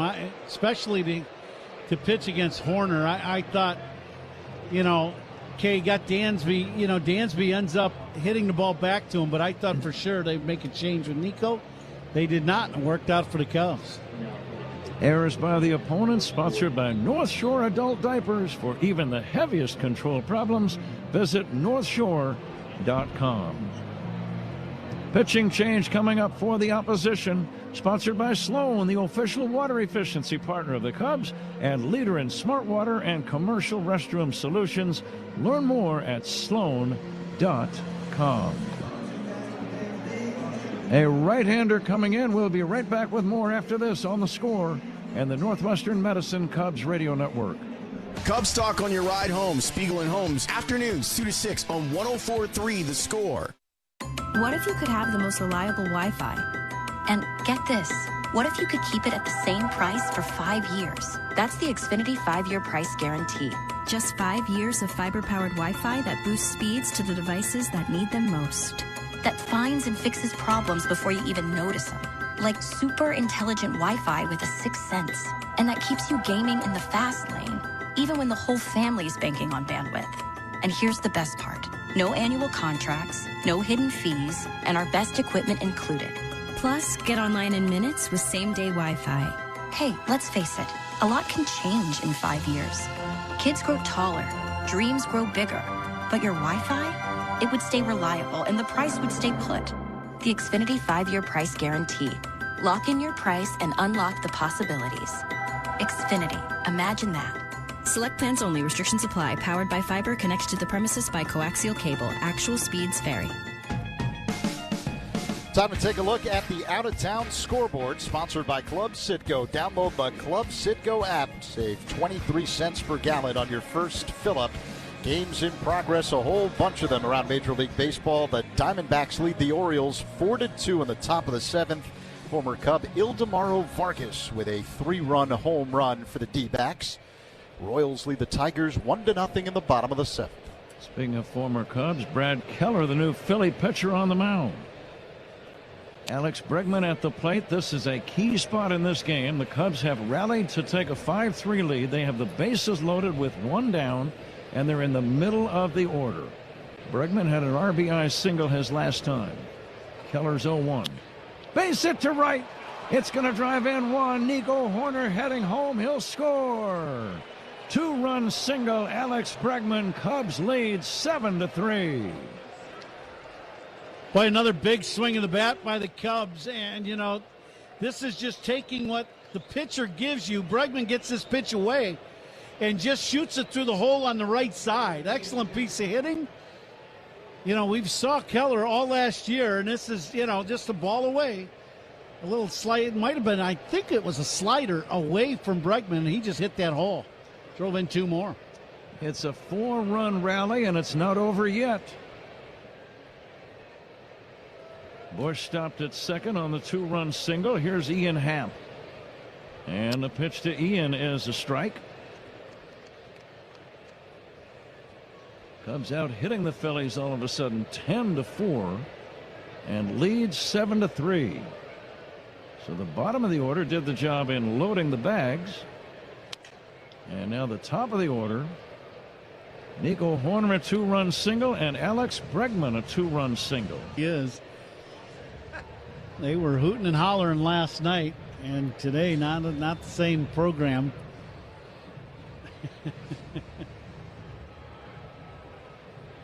Happ is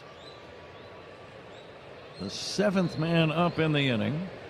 Still only one away. 6 straight batters have reached. Here's a Tapper foul. He's actually the 8th man to bat in the inning. It's been a very odd inning, but I still think the play at second where they fail to get anybody on that ground ball is the key play in the inning. Yeah, that's a tailor-made double play ball, as you said, and to get nothing out of it, and then you roll the top of the lineup, and that's where all the damage came from. Now the 0-2 from Keller. Happ takes inside near. Exactly what he's doing. You know, and as an infielder, you're moving, you're positioning on the field pitch by pitch of what he's throwing, so you really get an idea what a guy throws. So I think it's a big advantage for the hitter. Happ will loop one foul down the left field line and back out of play. And on the flip side of that, if you're a pitcher and you've watched a guy play all year and now you go to another team, I would think the pitcher would feel like, well, I know where the holes in his swing are and we can pitch to that. So I think it depends on whose perspective, you know, you're talking to. But Happ takes high. Good patient plate appearance for Ian. 3-2 now. You got one away, first and second. The Cubs lead 7-3. I don't think they're going to have anybody in motion. I think Cubs saw enough of Keller's arm last year to know he's a strikeout guy. Pretty good sized gap in right center field for Ian. Now Keller glancing back at the runner. Bush delivers to Happ. Swing and a miss. Change of pace. Ian out in front and down he goes. 2 down. And Suzuki will be the 9th Cub to come up in this 6th inning. Pretty good pitch there. That's 3-2 change after Keller's throwing in the mid to high 90s. That's perfect location. Sometimes you got to tip your hat to the pitcher. Suzuki has gone 0 for 3. He'll take low for a ball. Cubs 7, Phillies 3. Top of inning number 6. It's a warm night. It's an offensive night. Hitters have nice and free and easy swings on both sides. So you want to keep adding on if you can, if you're the Cubs. Outside 2-0. Let's see if he gets something to hammer right here.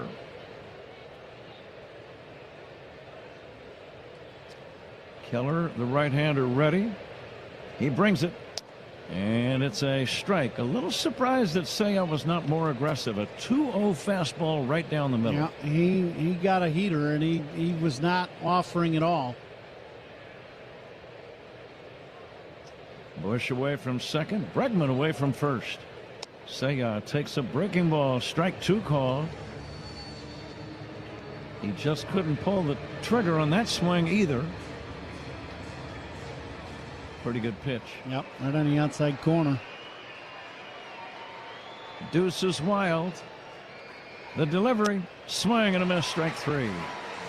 Keller strikes out both Happ and Suzuki, but he also gave up the 2-run single to Alex Bregman. The Cubs score 4 in the middle of the 6th inning. It's the Cubs 7 and the Phillies 3. This is the score on the Northwestern Medicine Cubs Radio Network.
Cubs have their lead now. They were down 3-0 early. Remember, Edmundo Sosa belted a 3-run homer in the second. But the Cubs have come storming back to score 7 unanswered runs and lead 7-3.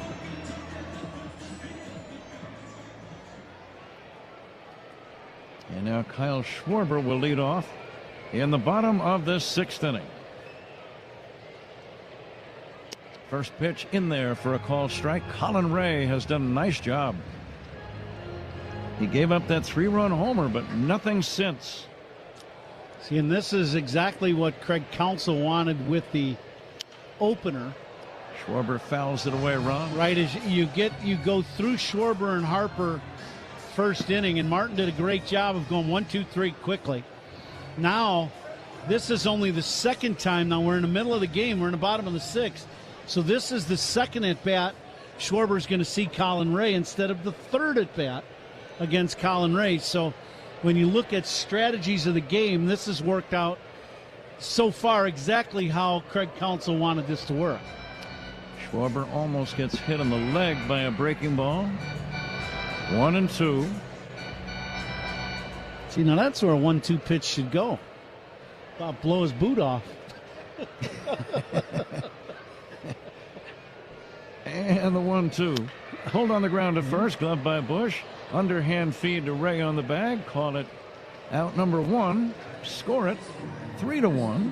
And we're going to take a look at some baseball history brought to you by VillageofBedfordPark.com. It's time to make history for your business in Bedford Park. First out of the inning, sponsored by Xfinity. Reliable Wi-Fi at one price for 5 years. Xfinity, imagine that. Had to be some good stuff happening baseball on this date, April 14th. We'll take a look as we move along. Bryce Harper takes outside for a ball. The largest opening day crowd at Wrigley Field ever on this date in 1978. Wow. 45,777 attend the Wrigley Field opener against the Pirates. Really? They must have had people on the field and roped them off. No, I wouldn't think so. I'd remember that. Okay. 77, I was absolutely locked in on the Cubs every day. 1978. 78, yeah. I'd say, yeah. Ground ball is foul. Where did they put them all? That's what I was wondering. In the old days, when you had an overflow and a great demand for tickets, they would go ahead and collect your money and let you stand in the outfield and then put a rope in front of the fans so that you're separated from the ball players. And any fly ball that would go in there would be a ground rule double. Yeah. If you go back many, many years and you read about those double headers, you had like 30 doubles between the two teams. I played in one game in the minor leagues in A-ball on 4th of July in Palm Springs. They were doing the big 4th of July, fireworks thing, and that was the only day they packed the place, so they put people on the field. But I can't imagine in 1978 that they put people on the field. Here comes the 3-2. Driven to left, pretty well hit. Happ goes back with room, angling toward the corner, makes the catch. Harper is out number 2. Cubs lead 7-3, 6th inning. And the batter is Adolis Garcia. I would like to see the lineup. I wonder if Rick Monday was on that team. Was he still a Cub then? Not sure. I think he might have been. But if so, we will ask him. 2001, the Reds scored in their 175th consecutive game. So they set the modern National League record for not being shut out by an opponent. That's well over a full season. 162 would be a full. Ironically, to break the record, Cincinnati beat Al Leiter and the Mets 1-0, the last team and pitcher to pitch a shutout against them.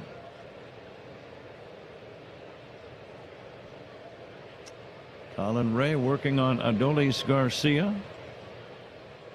Garcia nothing for 2, swings and fouls it back.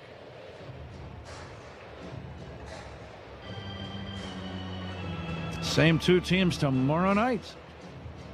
Thursday's an off day. The Mets are at Wrigley all weekend. 3-day games starting on Friday afternoon at 1:20. Go to CUBS.com for ticket info.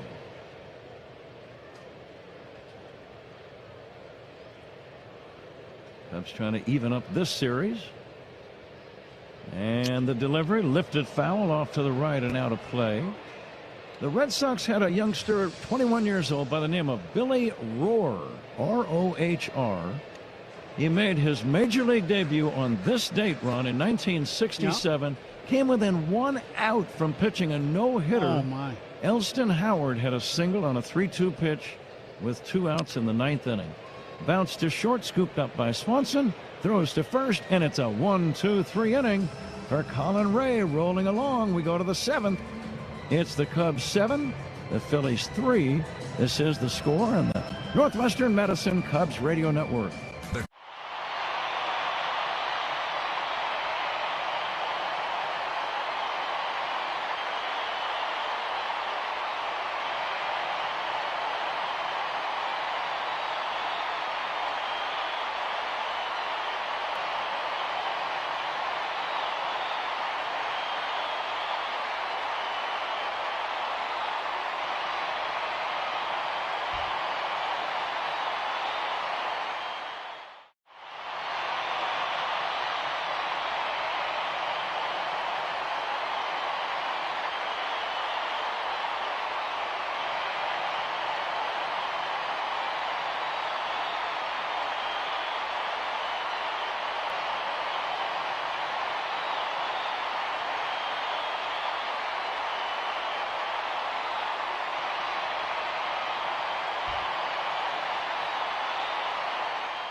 Here in Philadelphia, it's the Cubs with a 7-3 lead over the Phillies. The 7th inning is sponsored by the Volvo XC90.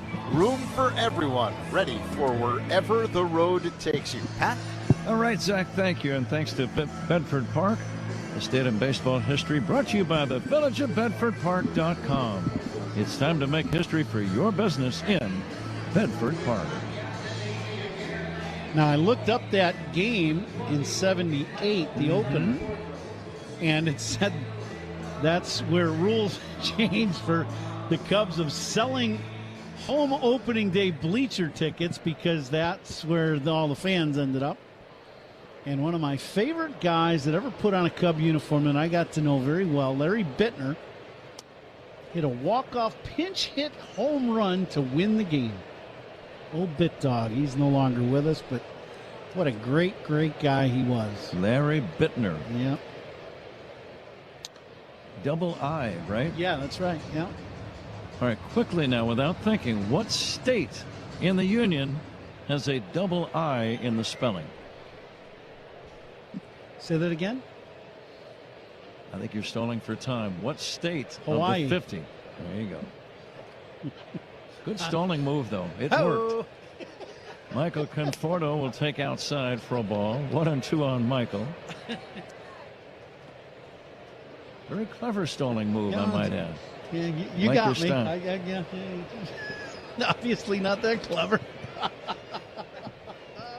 You were going through all of this. Yeah. See, Iowa, does that have two? No. Maine? No, that's only got one. I grew up in Illinois. If I can't spell my own state, that's a problem.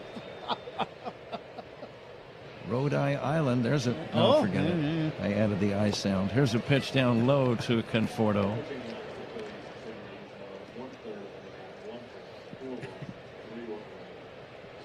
Chase Shugart is now pitching. I think Zach has some information about this guy. He's a right-hander.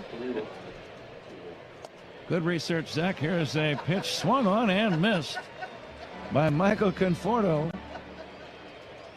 And that's going to be out number one. And you're absolutely correct. He does appear to be throwing with his right arm. You're not the best in the business for nothing, Z. You know, he's a former Pirate, former Red Sox. He's 29 years old, native of Texas. You mean he pitched for Pittsburgh, or he's a real former Pirate? I want to know that. Here's a pitch outside for a ball. That made his debut in 2024 for the Red Sox, and then last year you remember him with the Pirates, and now he's with the Phillies. I'll say yes. 1 ball and no strikes on Kelly. Now, Ron, I think my memory serves correctly that you make a very good Pirate sound. And I haven't heard that sound in a while, and I hate to put you on the spot. Actually, I don't hate to. Yeah, I was going to say that. Here's the 2-0 pitch. Ground ball, base hit into left field for Carson Kelly. Kelly, a leadoff single here in inning number 7. Cubs on top 7-3. Let's just say you were on a pirate ship back in the days of yore, and you happen to see off in the distance an enemy ship approaching. What sound might you make?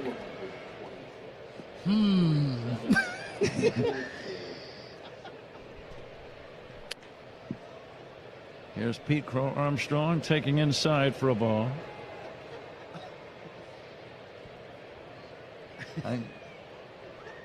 Since that wasn't it, huh? I'm getting a little anxious. I may have to make the sound myself.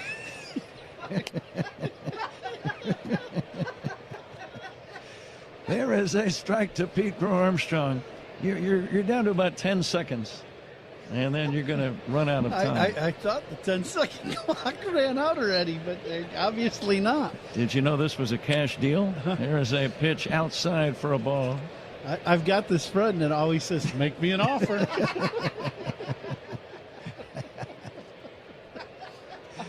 7-3, Cubs lead. We're in the 7th inning. Pete Crow Armstrong at the plate. Kelly leads at first. Pitch on the way to PCA. Chopper foul. What was that again?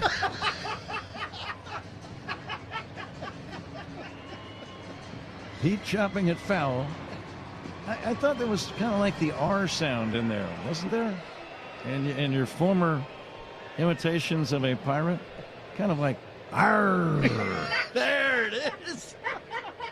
Pete fouls it away off to the left and out of play. Pat, what was that again? You heard it.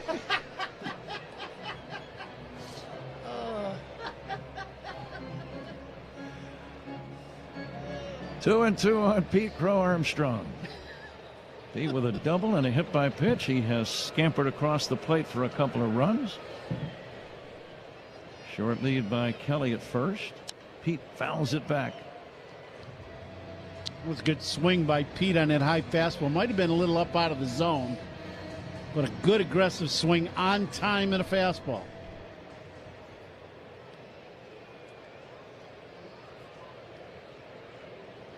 Pete with 1 home run. He's going to hit a bunch this year.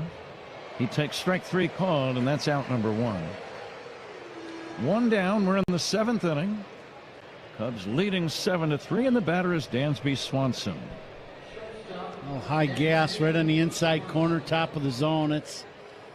That pitch from where it's at, unless you pull the trigger real early with the velocity that pitch came in at 95 miles an hour, it's almost impossible to cover that pitch and do any damage with it. You just really hope it's either a ball or you just get a piece of it and foul it off. Here's Dansby Swanson checking in. Pitch on the way to the Cubs shortstop. It's low for a ball.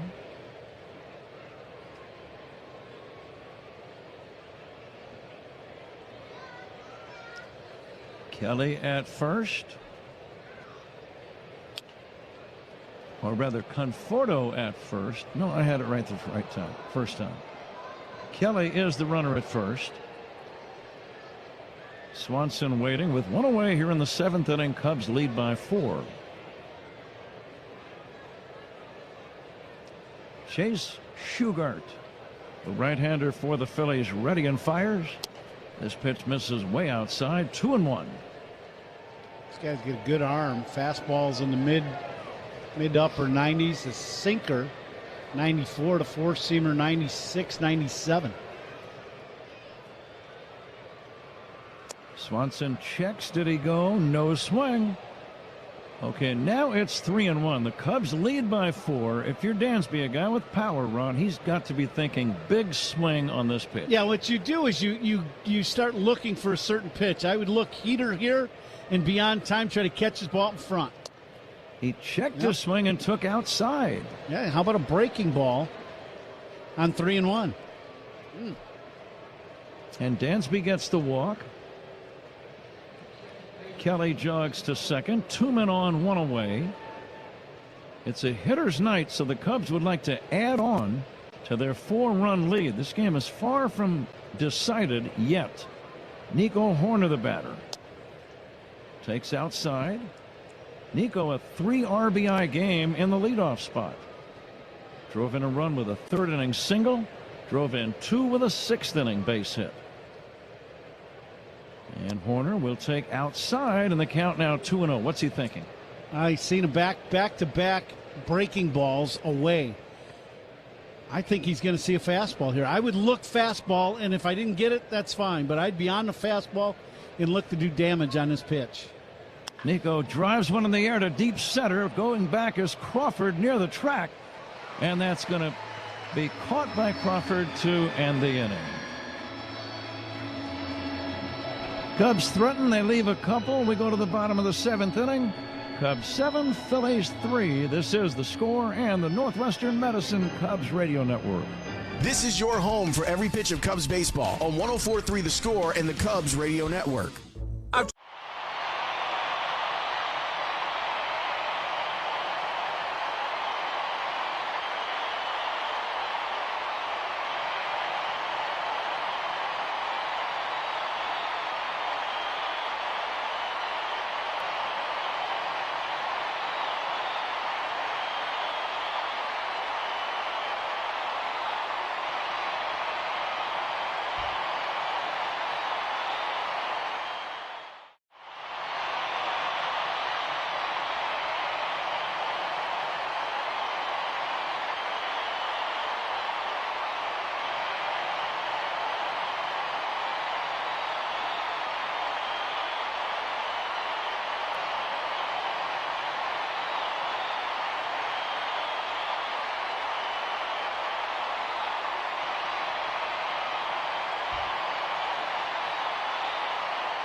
Before we start the bottom of the 7th inning here in Philadelphia, let's pause 10 seconds for stations to identify themselves on The Score in the Northwestern Medicine Cubs Radio Network. Covering the Cubs and all of Chicago's teams, Spiegel and Holmes, afternoons 2 to 6 on 104.3 The Score, and Odyssey Sports Station, WSCR, WSCR FM, and HD1 Chicago. Bottom 7, Cubs 7, Phillies 3. All reviews in this game are sponsored by Northwestern Medicine. A second opinion is always a good idea. Get yours at Northwestern Medicine. Pat? Thanks, Zach. Brandon Marsh first up against Colin Ray here in the 7th inning. Takes outside for a ball. Ray has not allowed a base runner since Real Muto singled back in the 4th inning.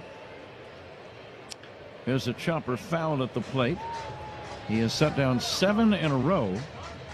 And in fact, Real Muto run in his entire stint is the only guy since the 3rd inning that has reached. Yeah.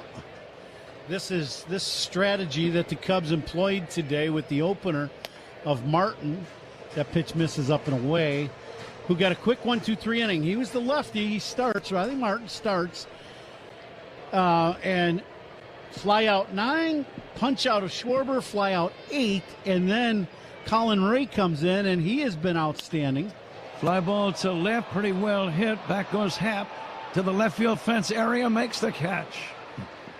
With maybe 3 feet to spare in front of the left field wall.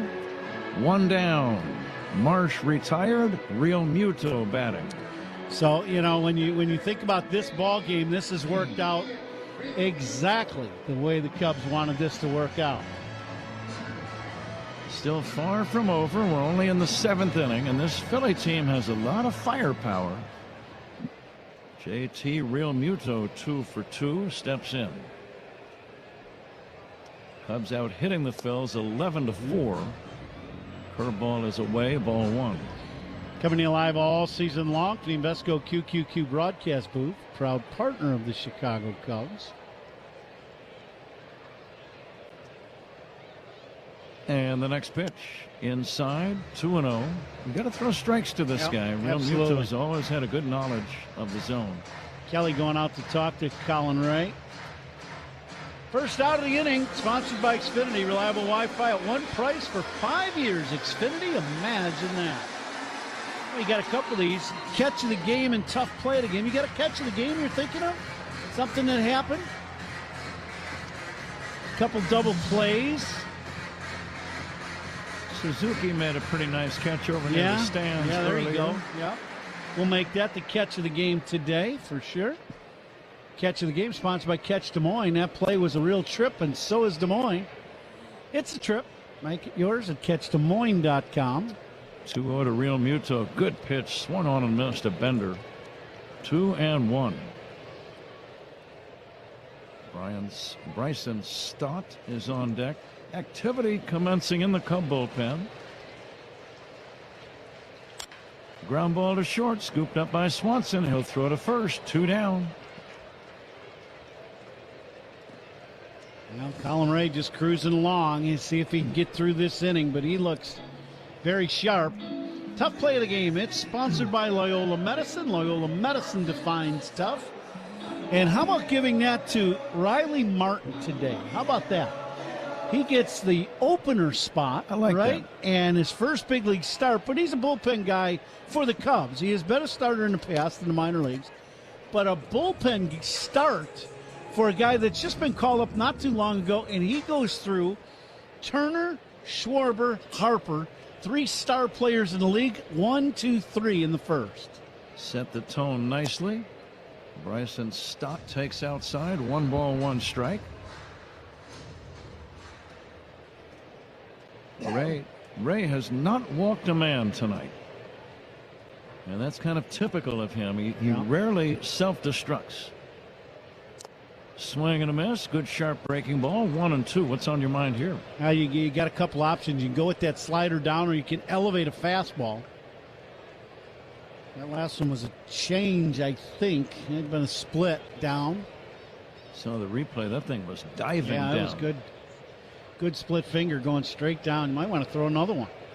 Here comes the 1-2. Fly ball, well hit, left center. Back goes Pete Crow Armstrong on the track with room, makes the catch. 3 up and 3 down. We go to inning number 8. Cubs 7, Phillies 3. This is The Score and the Northwestern Medicine Cubs Radio Network. Join us for some Cubs talk to start your day. Mully and Haw, mornings 5:30 to 10 on 104.3 The Score. The Volvo.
Top of the 8th here in Philadelphia. Philly Fanatic has everybody going by the Philly dugout on the first base side.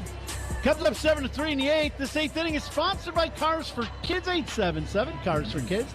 That's Cars with a K. To donate your car today, Fanatic. Philly Fanatic or just plain No, Fanatic? just you, the Fanatic. The Gunner. We've got a lot of nicknames have come out in the last 24 hours about Mr. Hughes. We had another Gunner in the booth today. Michael Bush leads off this 8th inning. We had Nick Nurse, who was in the booth today, the head coach of the Philadelphia 76ers, who has a check swing grounder toward third. If it stays fair, it's going to be a base hit. It does, and it is. You'll take that base hit every time, wouldn't you? When I got a hit like that and I would cross first base, I would just yell out, "That's a knock!"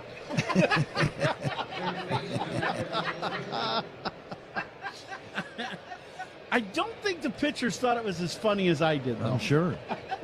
Just saying.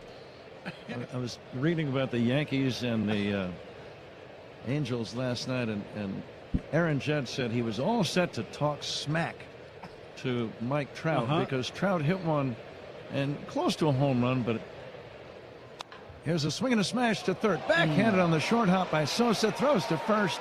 Throws to second for one. Over to first. A double play. Wow. What a play by Sosa.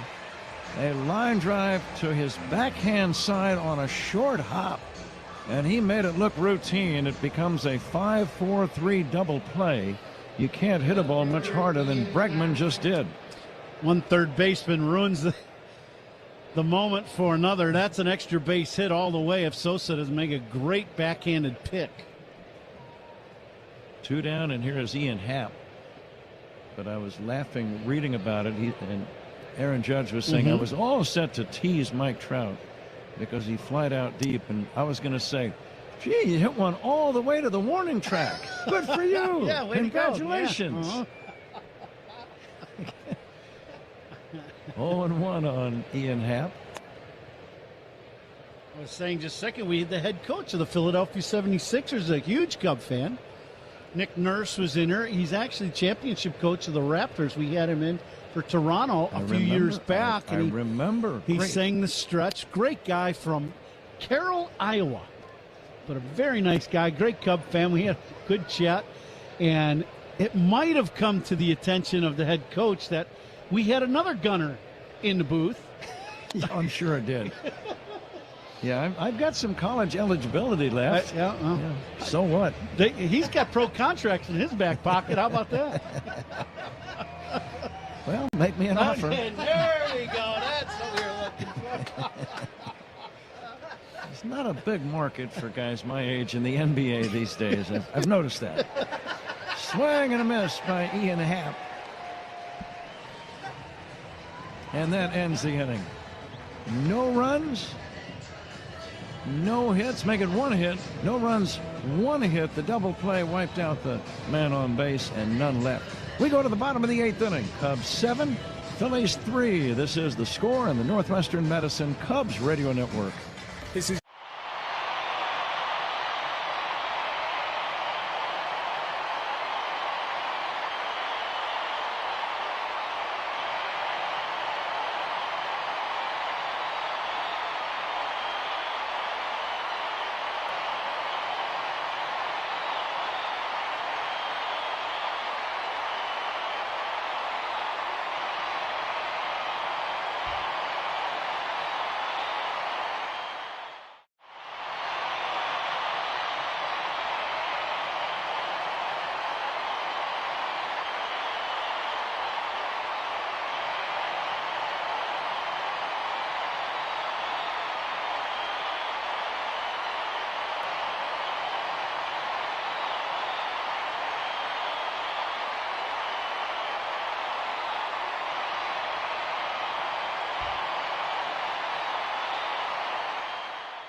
2020.com.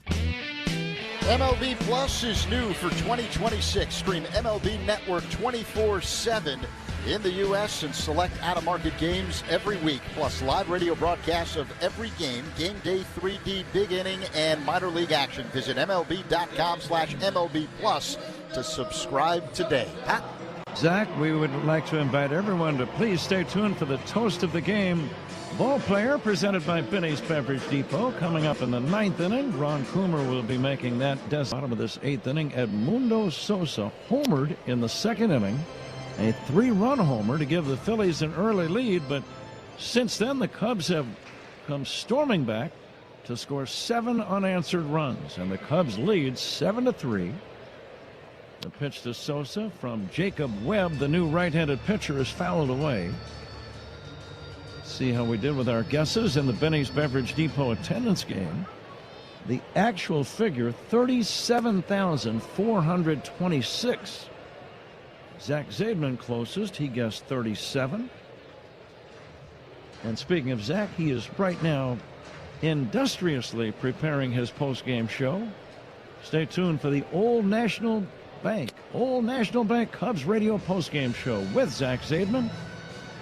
That is the official bank of the Cubs radio network. Nice to have Old National Bank with us. Jacob Webb to Sosa.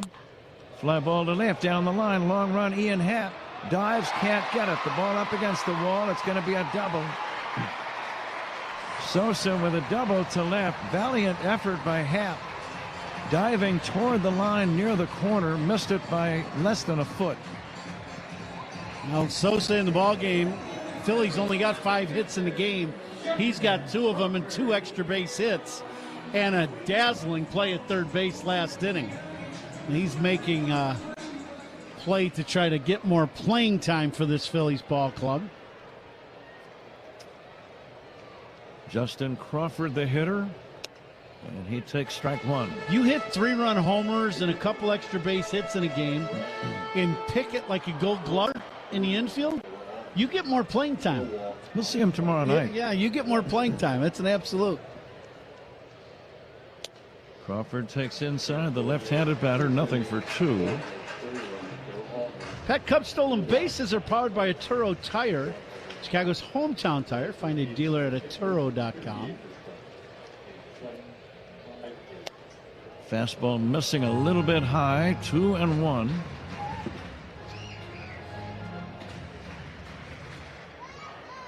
Cubs trying to get even in this series. Trying to move to within 1 game of the 500 mark. And the pitch to Crawford from Webb.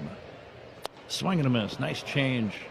You could tell the batter was out in front. What do you like here, Ron? Well, I like that same pitch. Crawford way out in front of that changeup. He didn't see it at all. 85-mile-an-hour straight change. I think that was a circle change from Webb. And the 2-2. Fly ball, left center, pretty well hit, playable. Pete Crow Armstrong makes the catch in deep left center. Tagging and going to third, and saved on the play is Sosa. Cubs might want to take another look at that one. It was a close play. It was a great throw by Pete Crow Armstrong from right near the warning track out in deep left center, all the way on the fly to third base. And they're going to challenge this. Craig Counsell debating as he was waiting. Chicago is challenging and they're going to challenge. I thought from just our vantage point, and we're a long ways from third, that the ball beat him to third base. Bregman got a tag down right away. We will see in our monitors here whether or not they got. What a throw, though. Pete threw a strike from the warning track deep in left center. All the way on the fly. Ooh, he might be out. Watching it again from another angle. Boy, that is close. I think he's out. He tags him a little high on the shoulder, but I don't know if the hand. I mean, that's really close. They're taking a second look. A second opinion is always a good idea. Get yours at Northwestern Medicine. And what are we looking at here, Ron? I think as they slow this down, I think he is going to be safe by the tips of his fingers. I think this is a good call by the Cubs video group inside. Sure. It's so close, man at third base, you know, to get one quick look at it and have to make a call or two inside. I think this is a good challenge, and you roll the dice. Very risky move by Edmundo Sosa, no matter if he's safe or out. When you're down by 4 runs and it's this late in the game, you do not take chances like this. And you got the top of the lineup coming up. That's not a very good play. They're still looking at it. Here comes the final verdict. After review, the call in the field is confirmed. The runner is safe. Safe by a whisker. Good throw by Pete. Love to watch him throw. All the way in the air and a strike to Bregman. A runner at third with one away. Trey Turner is the batter. Turner without a hit in this game. And he takes a breaking ball outside from Colin Ray. Cubs 7, Phillies 3. Cubs out hitting the Phils 12-5. And that first out of the inning, sponsored by Xfinity. Reliable Wi-Fi at one price for 5 years. Xfinity, imagine that. Pop fly fouled out of play. The Cubs RBI men tonight. Nico Horner with 3. Alex Bregman with 3. And Ian Happ with 1. So the top of the order, very productive for the Cubs tonight. Here comes the 1-1 to Turner. Lined foul to the seats in left. As you said, Horner 2 hits, 3 RBIs. Bushy on base 4 straight times. A single, 2 walks and a single. Bregman 3 straight times he was on in the middle of the game with 3 ribbies. Turner takes low, 2-2. Happer with 2 hits and an RBI. So you're right. Top of the lineup, getting it done, driving in big runs. Ray, or rather, Webb delivers a little bit high, 3-2.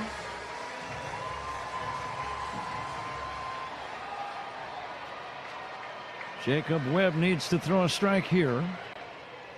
On the payoff pitch to Trey Turner. A little looper, shallow right, base hit. Coming in to score on the play, Sosa.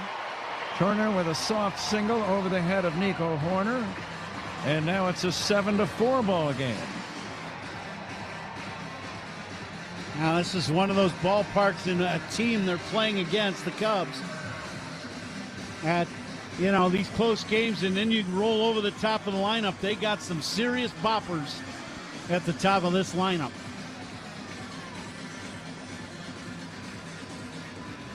Greg Council's going to make a pitching change. Pitching changes by the Cubs. Sponsored by James Hardy Building Products. Siding with the Cubs. Cubs lead is 7-4 with one away in the bottom of the 8th inning when we come back on The Score and the Northwestern Medicine Cubs Radio Network.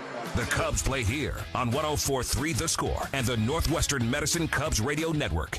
Want to rethink what's possible? How about being an investor? Not just in your future, but in the future. Well, it all starts with Invesco QQQ. For more than 25 years, this single ETF has given investors a direct line to the NASDAQ 100. That's 100 leading innovators behind advances in personal tech, science, and robotics, just to name a few. And you can access it all with Invesco QQQ. Let's rethink possibility. Invesco QQQ is the proud ETF partner of the Chicago Cubs. There are risks when investing in ETFs, including possible loss of money. ETFs' risks are similar to those of stocks. Investments in the tech sector are subject to greater risk and more volatility than more diversified investments. The NASDAQ 100 Index comprises the 100 largest non-financial companies on the NASDAQ. You can't invest directly into an index. Before investing, consider the fund's investment objectives, risks, charges, and expenses. Visit Invesco.com for a prospectus containing this information. Read it carefully before investing. Invesco is not affiliated with the Chicago Cubs. Invesco Distributors, Inc.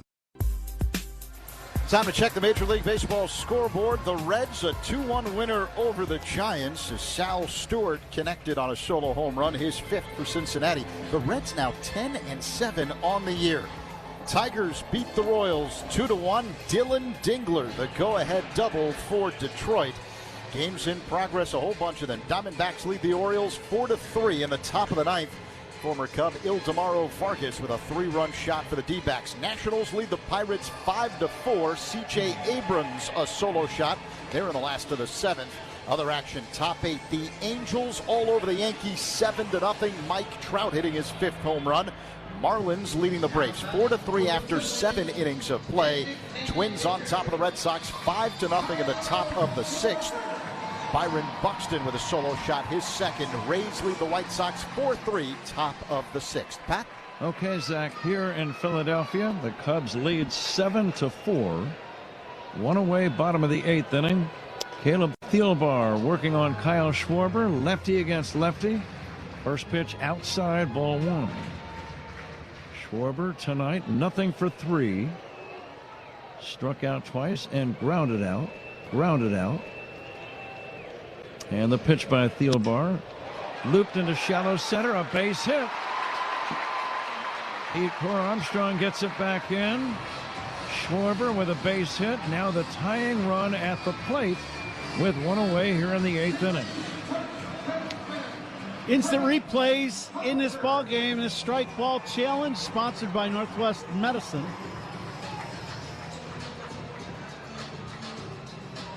Harper, the potential tying run at the plate.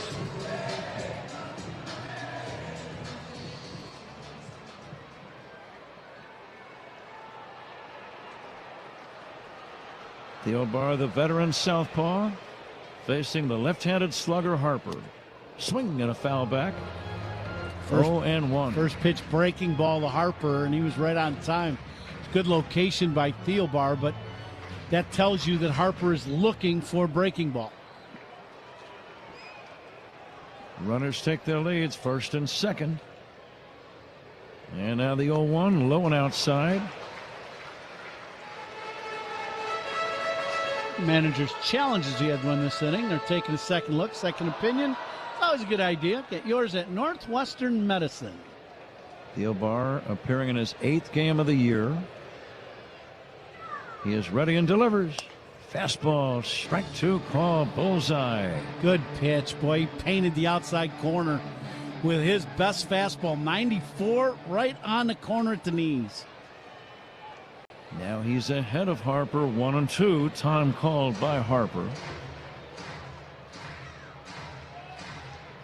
Pete Crow Armstrong plays Harper slightly toward left center field.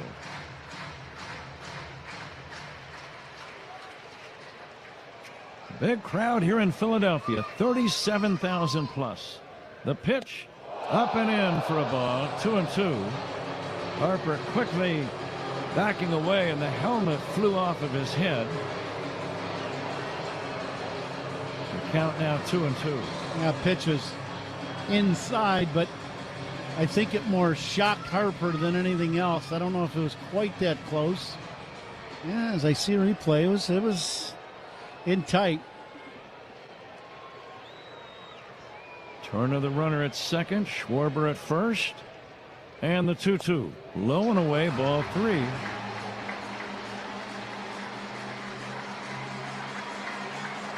Adolis Garcia is on deck.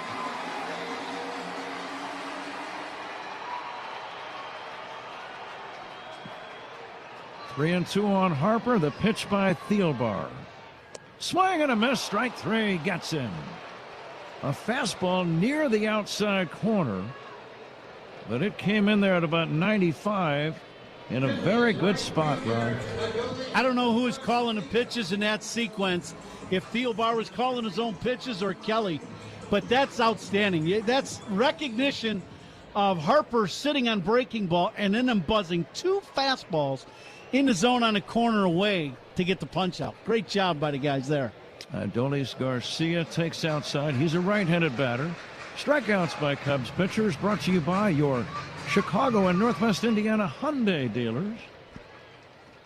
Cubs 7, Phillies 4, bottom of the 8th, 2 down. Runners at 1st and 2nd. The pitch, fastball, strike. A little surprised that Garcia was not more aggressive on that pitch. I think ball's coming out of the hand of Thielbar really good. He's back-to-back against Garcia with 2 95-mile-an-hour heaters. Ball game on the line, 8th inning. Tying run at the plate. Beautiful, warm spring night here in Philadelphia. Runners take their leads. Thielbar to the belt. Garcia will take a strike, and it's 1-2. Ron, what do you like? I tell you, there's sometimes when you're pitching, it's not always what is your best pitch, for the season, but it's your best pitch of the night. His fastball's his best pitch right now.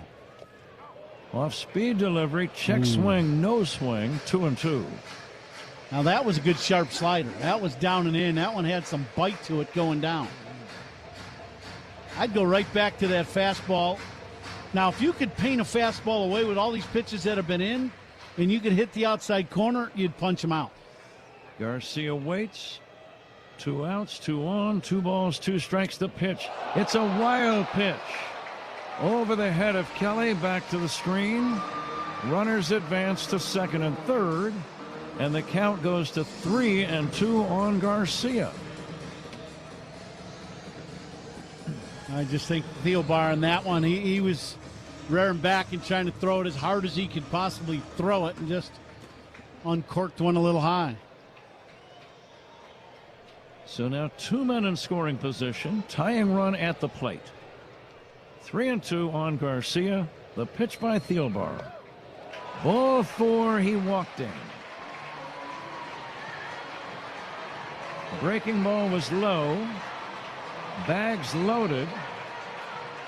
Brandon Marsh due up, but there's going to be a pinch batter instead. Might be Alec Bohm. Yep, there you go. That's who it is. Alec Bohm, a right-handed batter with power. Tommy Hotovy heading out to the mound. This is a quick scouting report reminder, I'm guessing. Yep. Regarding Bohm. No doubt. They're going to discuss exactly what Tommy's thinking about how to attack Bohm. Caleb had a little card in his back pocket to kind of take a peek at the report on Bohm also. They'll get their heads together with Carson Kelly, and figure out how they want to attack him. I think so far in today's ball game, now this isn't a generality, today, his best pitch today has been the heater. He struck out Bryce Harper on that fastball. Yep. And it's been the fastball to that side of the plate, that inside part to the righty, outside to the lefty, that has been the best pitch he's thrown tonight, or pitch is. The outfield is deep and straight away against Alec Bohm. Bohm played third base in last night's game and drove in a couple of runs with a sac fly and a ground out. Here's the pitch on the way to Bohm. Breaking ball, strike, good pitch. 0-1. Bohm looking for that fastball, and you kind of steal a strike with that breaking ball. Bohm hitting 155. That's one reason why he was not in the starting lineup. Here comes the 0-1. Swing and a miss. It's 0-2. Ron, what are you thinking? Well, I'd like to gas him up one more time inside. This would not be a strike, though. I think if you throw that fastball in off the plate, Bohm might chase it. It's 0-2. And the delivery. Swing and a foul back. Bohm took a healthy swing on 2 strikes. Yeah, that was a good fastball again. Not inside, though. It was in the middle of the plate, but up out of the zone. Bohm batting for Brandon Marsh.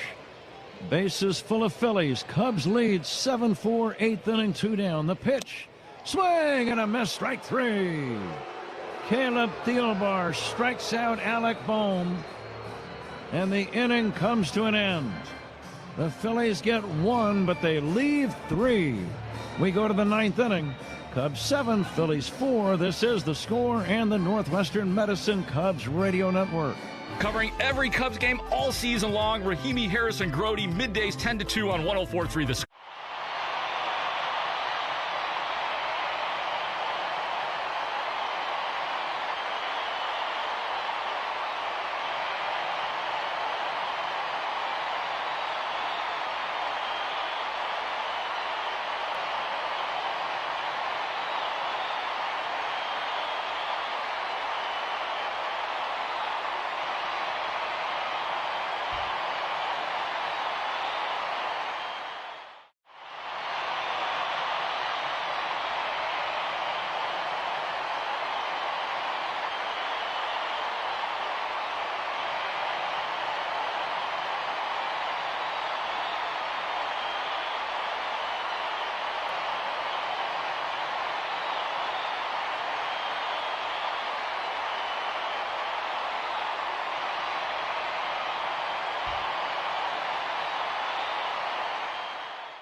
Top of the ninth here in Philadelphia. It's the Cubs with a 7-4 lead over the Phillies. The ninth inning is sponsored by Circa Resort and Casino. Get ready for the time of your life.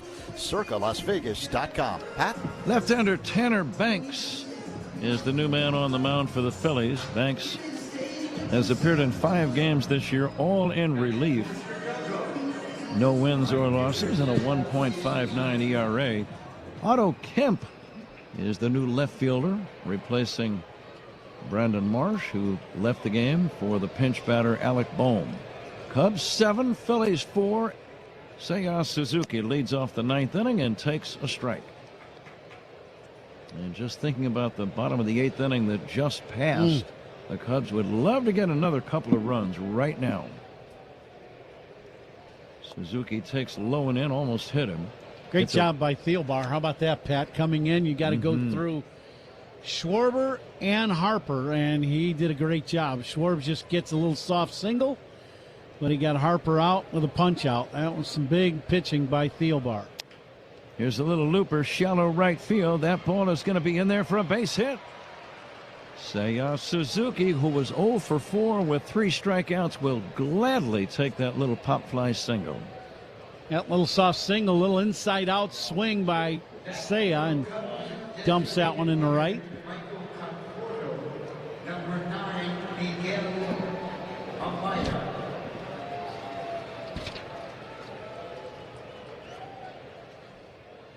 Looks like we're going to have a pinch batter coming up for the Cubs. This is Miguel Amaya.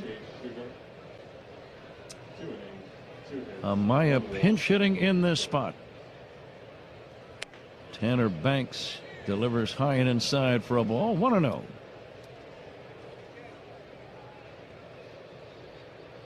Glancing to the bottom of the ninth inning, the Cubs will have the Phillies will have the 6, 7, and 8 hitters in their order.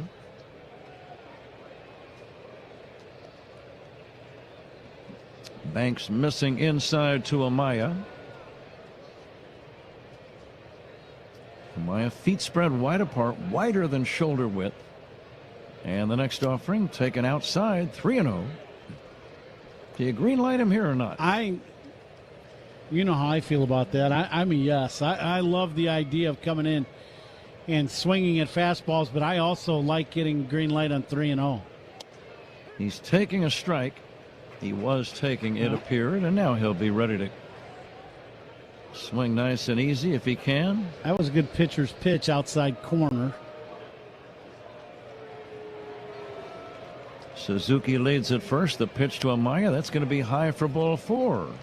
Cubs threatening, as they would love to stage a rally that would give them a comfortable lead. This is a dangerous team the Phillies have. They've got a lot of guys that can hurt you.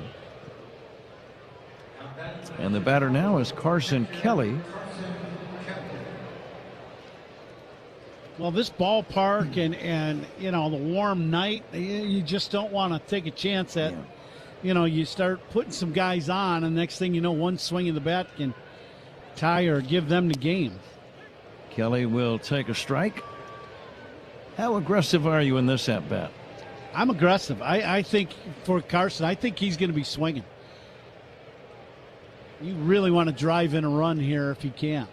Kelly 0 for 2 with a pair of walks. Backs away from an inside fastball. 1-1.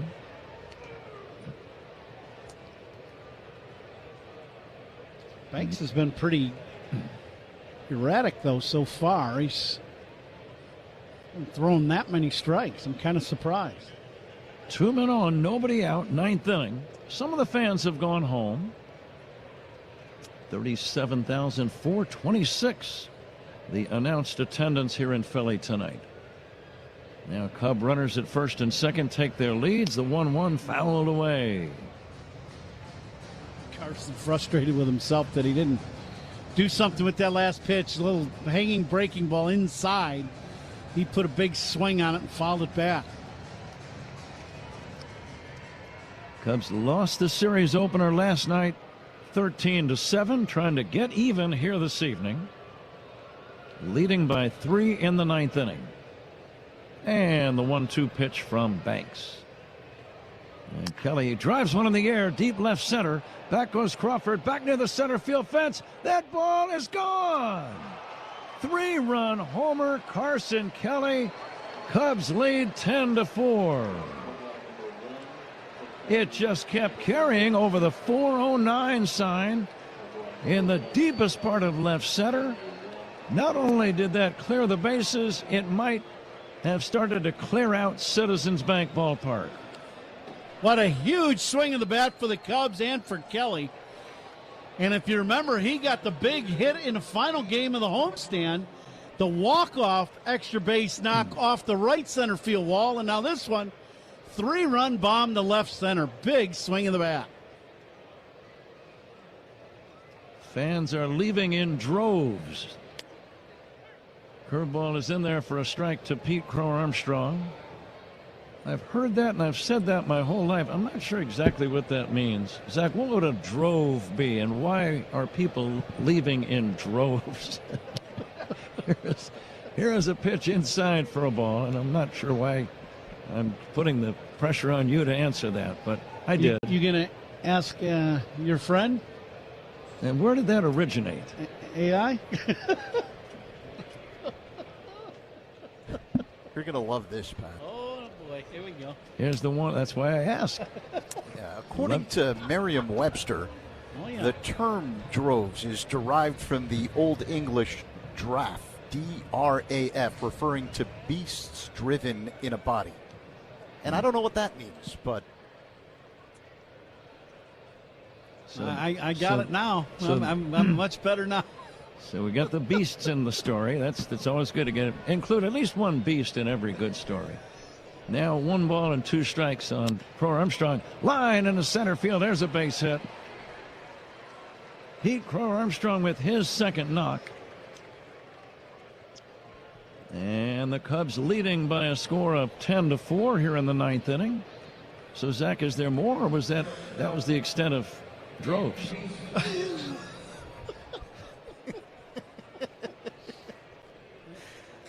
That's really all I have. It's really disappointing. I'm not criticizing you, Zach, just the actual definition. I thought there would be more. Here's a pitch, and running and taking second uncontested, Pete Crow Armstrong. Yeah, I'm not sure quite why Pete took off for second. 10-4. Phillies playing back. Dansby Swanson at the plate. Dansby hits a bullet foul down the left field line. I've got more information. But again, this is not exciting stuff, Pat. Drove originated from the Old English draft, which means a herd, flock, or that which is driven. I see. Which is derived from the Germanic root to drive, driven. I see, and that's why they got the word drove in there. It primarily refers to a herd of animals being moved, or in modern usage, a large crowd of people moving together. As in, we drove to the ballpark, and then we drove home. That hit drove him right out of here. 2 balls and a strike on Dansby Swanson. The lead at second by Pete Crow Armstrong. Cubs lead 10-4. Dansby bangs it foul off to the right and out of play.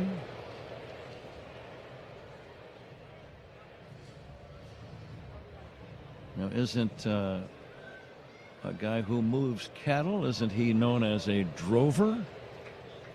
Does that sound right? That is correct. You do know where I grew up, right?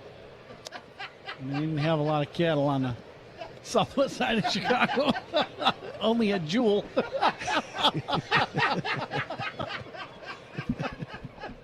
No cattle on the south side. No. Here's the 3-2 on the way to Dansby. Swing and a miss, and that's strike 3, and that's out number 1 here in the 9th inning. Didn't think I'd be hearing that sentence on Cubs radio tonight. There's no cattle on the south side. Except a jewel. Yeah, a jewel. Yeah. They made it there. Here is Nico. One away, a man at second. Nico drives one in the air, left center. It will not carry. Otto Kemp will make the catch. Otto with a nice palindromic first name. O-T-T-O. Gets it back in. And that's the second out in the inning. And now Michael Busch coming up. See if Bushy can get him a hit. Here, Bushy had been on base 4 times in this ball game. Want to see him hit a line drive bullet somewhere and get him another knock. He singled and walked twice. Lefty to lefty. Tanner Banks working on Michael Busch. And that's going to be in there for a strike.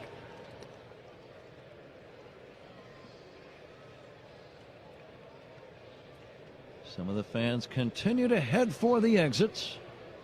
The droving part of the exodus is over. Here is a one-hop soft line drive to short. Turner will throw to first in time. Cubs get 3, a big 3-run homer by Carson Kelly. We go to the bottom of the 9th inning. Cubs 10, Phillies 4. This is The Score and the Northwestern Medicine Cubs Radio Network.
#8888.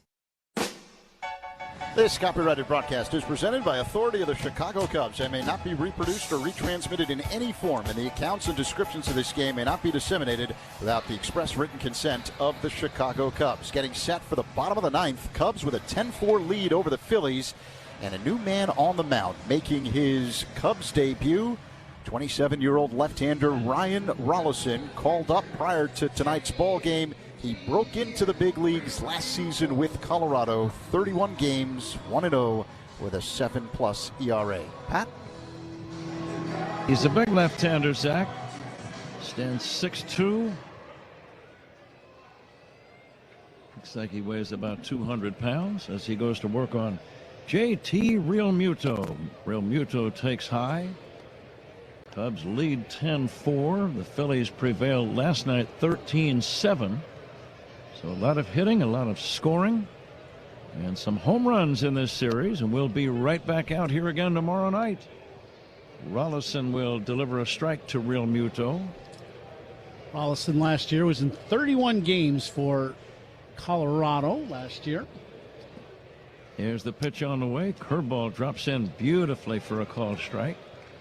Zach points out it's time for the toast of the game, brought to you by Benny's Beverage Depot. Well, how about the Cubs pitching change? They're sponsored by James Hardy Building Products, siding with the Cubs. But we get a lot of candidates for the Benny's Toast of the Game ball player today, don't we? Absolutely. Nico Horner, Alex Bregman, and Carson Kelly, all with 3 RBIs. Fly ball to right center, converging are Suzuki and Crow Armstrong. It's the former to make the catch. Suzuki, the right fielder, grabbed it. And that's out number 1. Here is Bryson Stott. The time of the game brought to you by Benny's Beverage Depot. Toast of the game, Vinny's is the official champagne provider of the Chicago Cubs. And Ron, we always defer to you for that toast of the game. Who do you like? Well, you got 3 guys on the club with 3 RBIs in the game. You got Kelly, Bregman, and Horner, all with 3 ribbies in the ball game. Fastball up and in to Stott. So you could go with them. The other 2 candidates, I love the idea of Martin coming in. That was not easy duty. You're facing 3 of some of the top players in our game. Yep. And he got a 1-2-3. And then Colin Ray, he gave up the 3-run homer, but then after that, I think he got out 16 to 17 hitters. Ground ball to third, backhanded by Bregman. Long throw, not in time. Bregman backhanded that ball and then ran into foul territory and tried to make the throw as he was still moving. It's a very tough throw to make. Yeah, this little cue shot that stays in fair territory down the third base line. Nothing Bregman could really do. Great effort.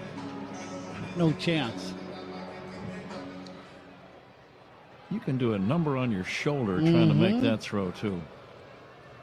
Here's Edmundo Sosa taking high, ball 1. I'm going to go with, as our toast of the game ball player from Benny's, I'm going to go with Martin and Colin Ray for 7 innings of very good pitching against a very good Phillies ball club. How about that? That's a good call. Here comes the 1-0. Check swing, low and inside, no swing. 2-0 on Edmundo Sosa. Sosa hit that 3-run homer in the second, and then Colin Ray just slammed the door the rest of the night against Philadelphia. Well, last night the Phillies flexed their muscles, 13 runs on 15 hits. There was a pitch in there for a strike, and they were one of the better offensive teams in all of baseball a year ago. Guys like Schwarber and Harper, Real Muto, Turner, these guys can hit. Here's the 2-1, bounce to third, glove by Bregman, go to second. There's 1, over to first. There's 2, it's a double play, and the Cubs win the ball game. 5-4-3 and around the horn twin killing. And this series is all even at 1 victory apiece. Very nice ball game for the Cubs, as we said. That Martin and Ray, throw 7 innings of 3-run baseball, 1 swing at a bat, 3 runs scored for Philly. But after that, Colin Ray was just outstanding. Really good job. And then the Cubs offense really did its job tonight. 10 runs in this ball game. So, you figure the starting pitcher of today's game, Aaron Nola, Cubs knocked him out in 5. So you think about one of the elite starters, and they did the damage against this Phillies club. Ronnie, it's time to fly the W, sponsored by Southwest Airlines, the official airline of the Chicago Cubs. Cubs